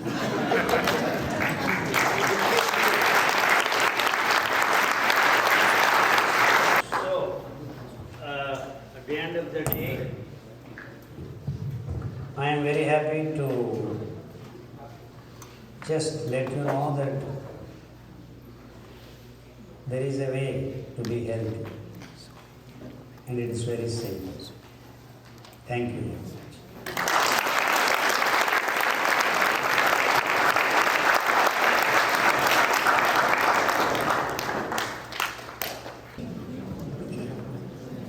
So there will be a Q&A at the end of the session. So please give a big round of applause for the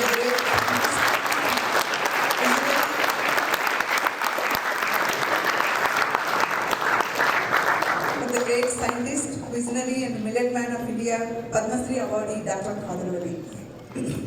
It's a true honor to have you here with us today.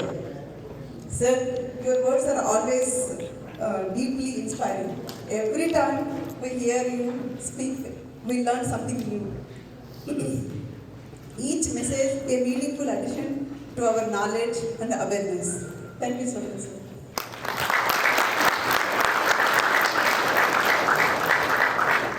Speaking personally, following Dr. KHADAR VALLI's Sirijeevan holistic lifestyle, it changed our health and well-being for me and my family. With that inspiration, we started sharing this knowledge to all our community, friends, family, and beyond. So, due to that, due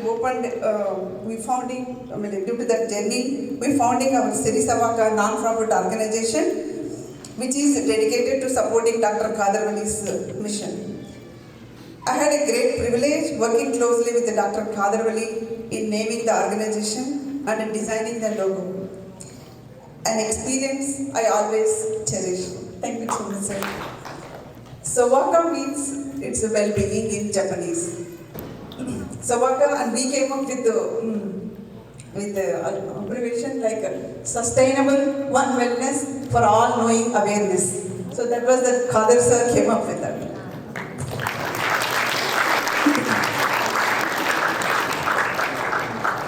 We truly believe in the power of the community support to carry forward this mission to make everyone healthy and happy. If you feel inspired by today's event and you would like to support our ongoing work, we warmly invite you to consider making a donation to Sirisavaka. Your support helps to continue hosting wellness seminars, community workshops, educational programs. Please visit our website www.sirisavaka.org. We will have the question and answer sessions at the end. So now I would like to say a few couple thank you notes. I would like to take a moment to recognize and thank you Mr. Raj Chipadi from Houston for his generous support in making this event possible. Special thanks to Mr. Raj Chipadi.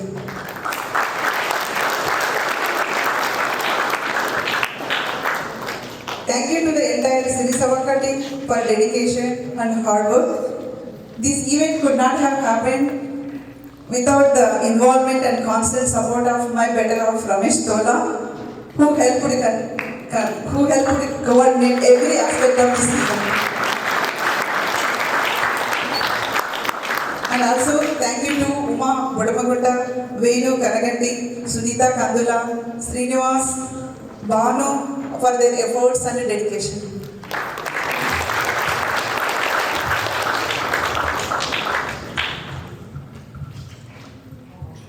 A heartfelt thank you to the Heartfulness brothers and sisters for their extended support and helping hands.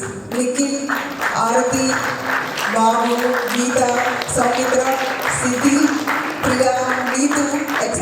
and many others too. Sorry if I missed any names. Thank you to Ravi for the videography. Thank you to Saumitra for the photography. Thank you to Suni Sesachalam from the Organic Sphere. A big thank you to Madhuri Allu for incredible effort in preparing and providing the millet food for us today. And to all the volunteers, your support is deeply appreciated. Murali, Karthikeyan, Nagi, Manju, Raghava, Tripti, Lakshmi Rao, Madhu, Budamagutta, Vidyasagar Ummadsetti, Uday, Swati, Sunita, Sandeepa Rani, Narayana, etc. Thank you so much for all your help.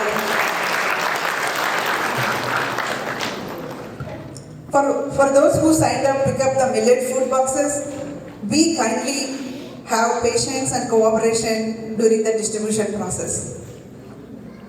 Please remember to keep these premises clean as a sign of respect to the venue.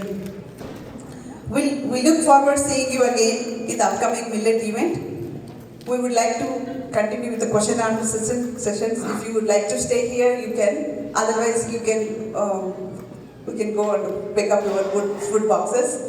So I'll give a few minutes to settle down if anyone want to go out.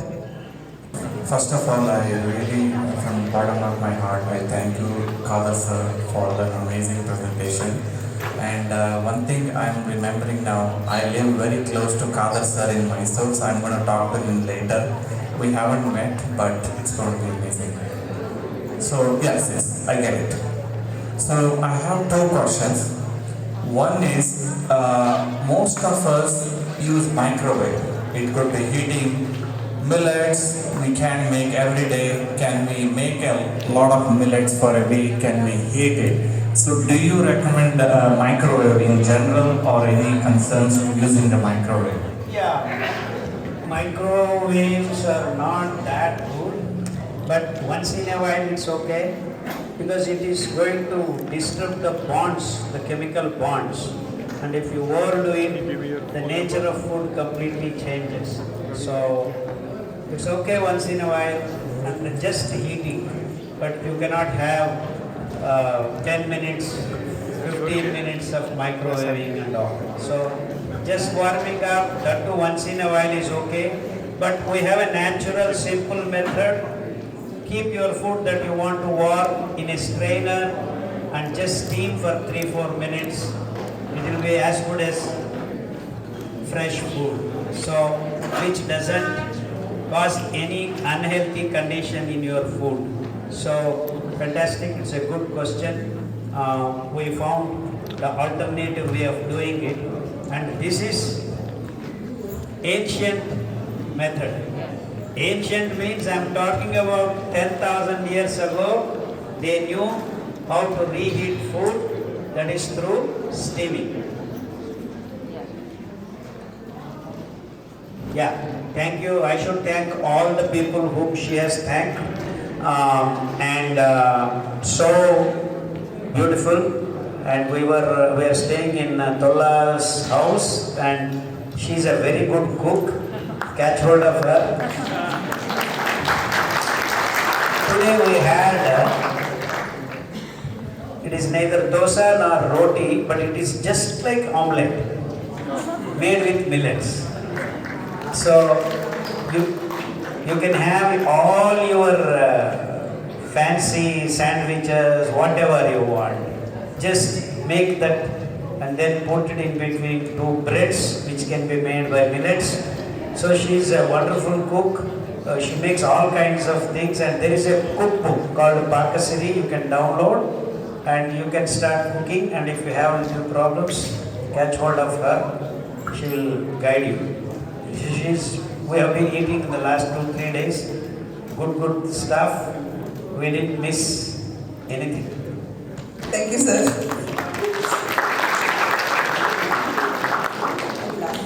Yeah, go ahead. Since few of them submitted questions, so I'm going to ask a few of them, very important, which can be, good for everyone to get the knowledge from this.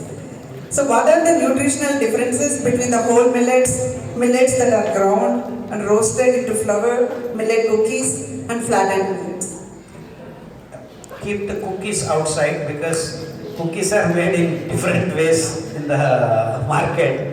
If you make in your house, there is no difference among all these things that she has mentioned. So anything that you make in the house using millets, you can roast, you can steam, you can do all things nutritionally. There is absolutely no difference.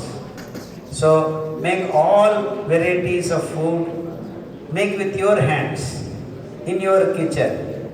You are good to go. Sir, how easy to grow the millets? The easiest thing is millets. No, sir, how easy to grow millets in the home? To grow them? In the house you cannot grow, because you need at least 1 acre to grow 10 quintals. Koda millet gives you 15 quintals. So this is a staple food. It is not like growing vegetables and garden and things like that, because they are supplements. See, vegetables, if you have to get nutrition from, you need at least 8 kilos of vegetables per meal for you. So it is not sustainable. So fruits, vegetables cannot be your main staple food. And roots and tubers also, 80% of it is water. Now you have a potato, it is 80% water. So even that, if you want to make roots and tubers only your food, you can only have 15 to 20% because the material content is that much. Whereas grains are fully loaded with nutrition and they are sustainable. I can grow food for 80 billion people right now if we all decide to eat that. So the sustainability factor. Sir, you are recommending to us to eat it 2 times a day. If I eat the same portion 3 times, will there be any difference? No, you can eat 3 times, one more portion, one more time. There is nothing wrong. You can eat to your heart content and stomach content. No problem at all. But then if you start eating 3 times, even millets will be overdone. I mean, you will have more and things. So we have figured out that is after 45-50 years of age. You can eat twice. But I am not saying don't eat 3 times. But now slowly you eat 3 times and then 4 times and then 5 times, then you are overeating. So eating millets, you are not regulating, you are going to again bloat. Obesity will come in. Is protein powder good for you? No. Simple no.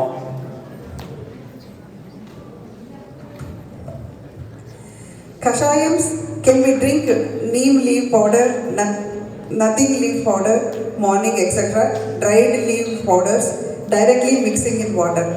Yeah. Also, can we mix two to three together? No. Dry kashayams are nowhere compared to fresh leaves. Fresh leaves have got almost 3 to 4 dimensions. One, when you take fresh leaves clean and then tear and put 3 minutes boil, filter, and you are also getting the microbes that are associated with that particular leaf form. They are dead when you boil. So when you take the decoction, you are actually providing antigens to make your body resistant for onslaught of any infectious diseases.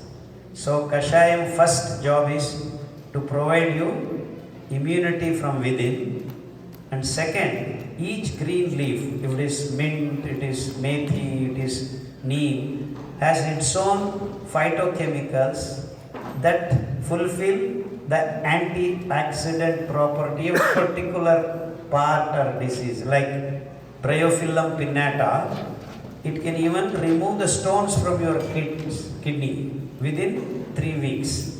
So each leaf is helping 1 or 2 particular organs in your body. So the same way, if you actually have ginger, it can remove even pleurisy, water from your lungs. So lungs cleaning capacity is found in the chemical produced in that particular ginger. And now if you have turmeric, that can help the esophagus and other parts of your body and the nasal and all that. So now combination of ginger and turmeric will help you in asthmatic condition, bronchitis condition. So the particular chemical, biochemical present in each and every different items help different parts of our body. That is the second advantage with fresh leaves. And the third one is basically the importance of things around you. All these greens help you. So you are not destroying anything. You are taking 1 or 2 leaves and once a week you rotate. Even the 2 leaves become 5 leaves on this plant. So you are not killing even plants. Like coffee and tea, you are devastating everything.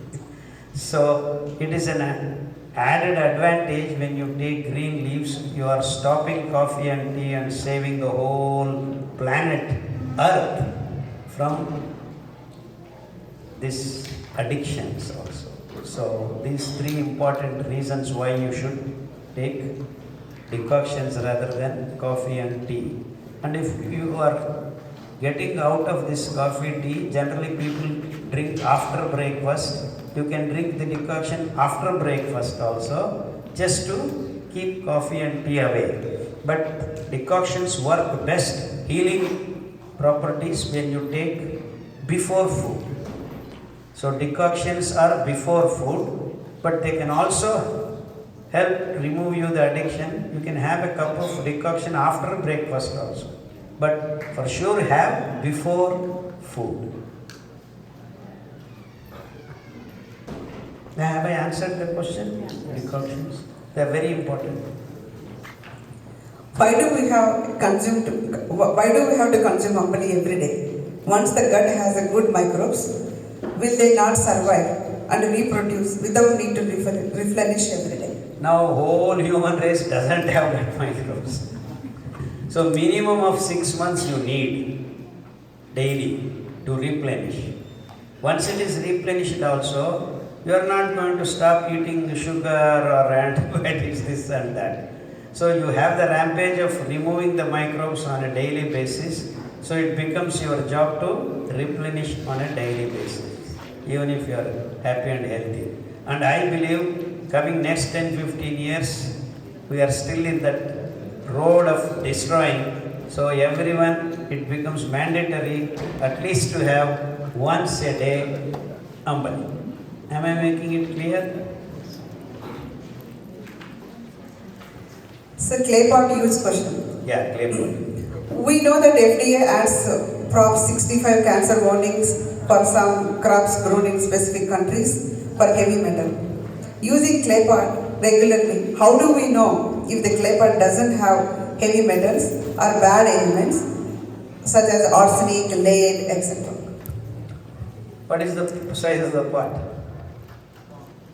This one. Even if there is arsenic, over a period of how many meals it is distributed. Now you have arsenic in each and every grain of rice that you are eating, each and every grain of wheat that you are consuming. No one is giving you warning. Am I making sense? They are warning a pot that you will use for 15 or 20 years, they are saying there is harm. That means they are against the olden ancient methods. They want you to use what? The pan with non-stick. That is plastic, nothing than plastic. No one is warning you to use the non-stick plastic vessels. They are warning you a natural pot, which actually is the best to cook food because there is no pressure build up at all. Temperature and pressure, only one of them is being increased. So the best way to cook, they are against. So even if basically there is no arsenic, only maybe few samples, some clays where there have been some industrial release of that. If you get to tribal areas and where these contaminations are not there, there is no clay with all these warnings, and so this has been the narrative built to all the transitional life we have. So the modern methods are good and the older methods are bad. That's what this is, nothing else. Next question. I'm not able to digest millets. What may be the reason? You are not soaking. And your tummy is not ready. There are no microbes. So, important thing is first prime it, that is drink ambali, then cook the right way and eat. Everyone can digest 6 months baby to 108-year-old person can happily digest. If you have the right method, understand, learn the science of cooking. And we have cookbooks you can download and freely learn. Yeah, go ahead. If you have prescribed antibiotics for an infection, I don't generally. okay, how can you maintain healthy gut bacteria during the treatment, especially considering that some prebiotics and probiotics can sometimes cause acidity or bloating? Yeah, you continue your antibiotic, they will have a course for 10 days, 15 days. Continue Ambali. After antibiotic course also continue Ambali. That's the only way you can replenish the gut microbes. Of course, you are taking antibiotics to kill them, but then you keep replenishing, So even if you are going through the antibiotic courses, sometimes 3 weeks, sometimes 3 months, please do continue, and that's going to be the best scientific method of reducing the ill effects of antibiotics.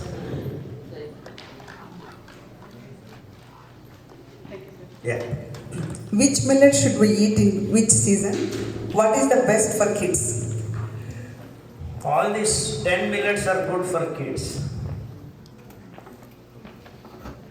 All the millets can be eaten in any season if you only cook the right way. The right way is soak for 8 hours and cook. And I want to make chapati, I want to make puri. Even the flour, after mixing and making atta, the dough, keep it for at least 2 to 3 hours. Then you make your chapati, paratha and all, everything will be fine. Sir, question. Yeah. Do you see the millet cultivation in US? Yeah, if you all decide, you can. Well, you know, they are growing brown top millet. So I don't see, it is already happening. No. It is just that they have removed, not for human consumption. Actually, it's very easy. Anywhere you can grow. And also, sir, you touched the gut-brain. Yes, gut-brain axis. Axis, Yeah, right. the Sir, wonderful relationship. Yeah. So we know that ADH and autism's by birth. So do you see why the newly born kid has all this autism? That's because you are in our country, we call it Sanskrit Virya Samskara, Garbha Samskara. Okay. That means the health of the ovum and the sperm is not right. Okay. So we have a protocol to correct that. So if you want to have healthy babies born, Sure. just follow 6 months to 1 year that protocols. Okay. Very clear. But in a unfortunately reactive approach, kids The people who are born, you can follow. There is a protocol for ADHD. Oh. I think if I remember in the English protocol book, it is 96 serial number. Yeah, but the research says some vaccinations.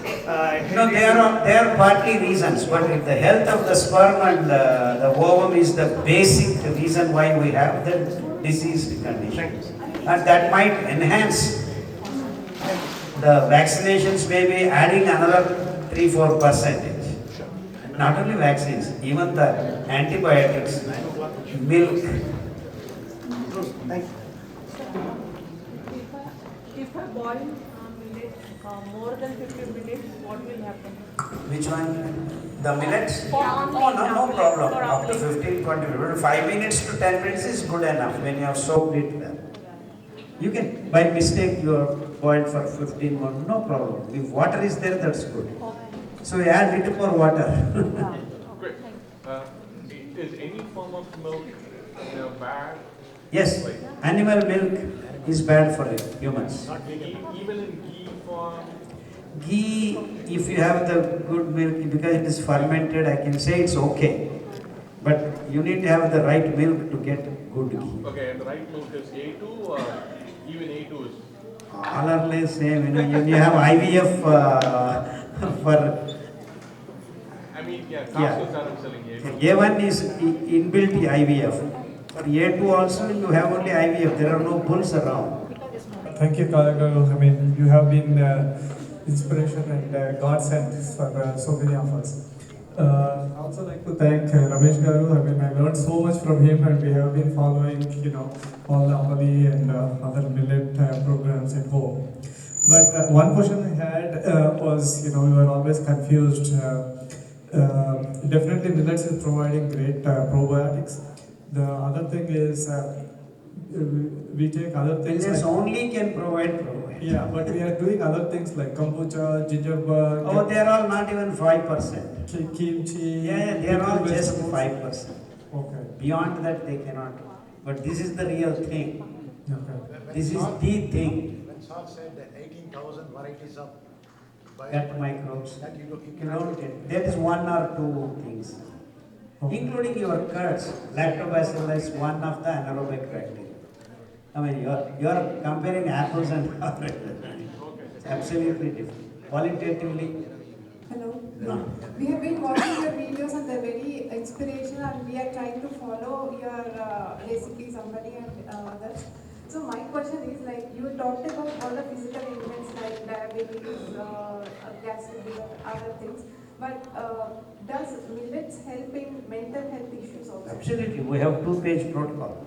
We have healed lots of them.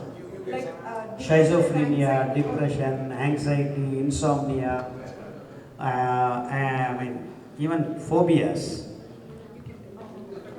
Yeah, protocol. Yeah, you go and read the PDF books.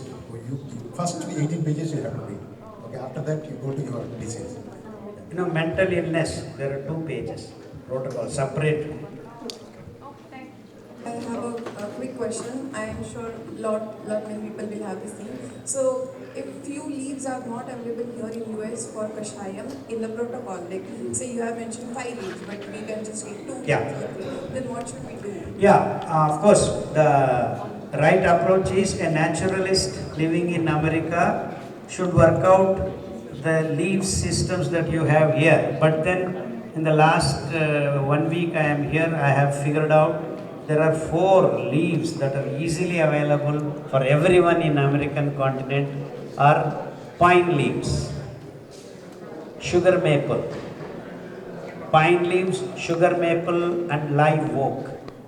Please keep it in mind, please. Live oak, sugar maple and pine leaves. You can add mint, which is available everywhere, and then dill weed. Dill, you know, the Italian spice, dill weed. These 5, and then of course you have coriander. Coriander available everywhere. Curry leaves. Then methi. Methi is fenugreek. So you have now 7 or 8 decoctions which you can rotate every week. You can cure your diabetes, you can cure your BP, you can cure your thyroid, all these systems. So you are equipped with 7 to 8 leaves that are freshly available all through the continent.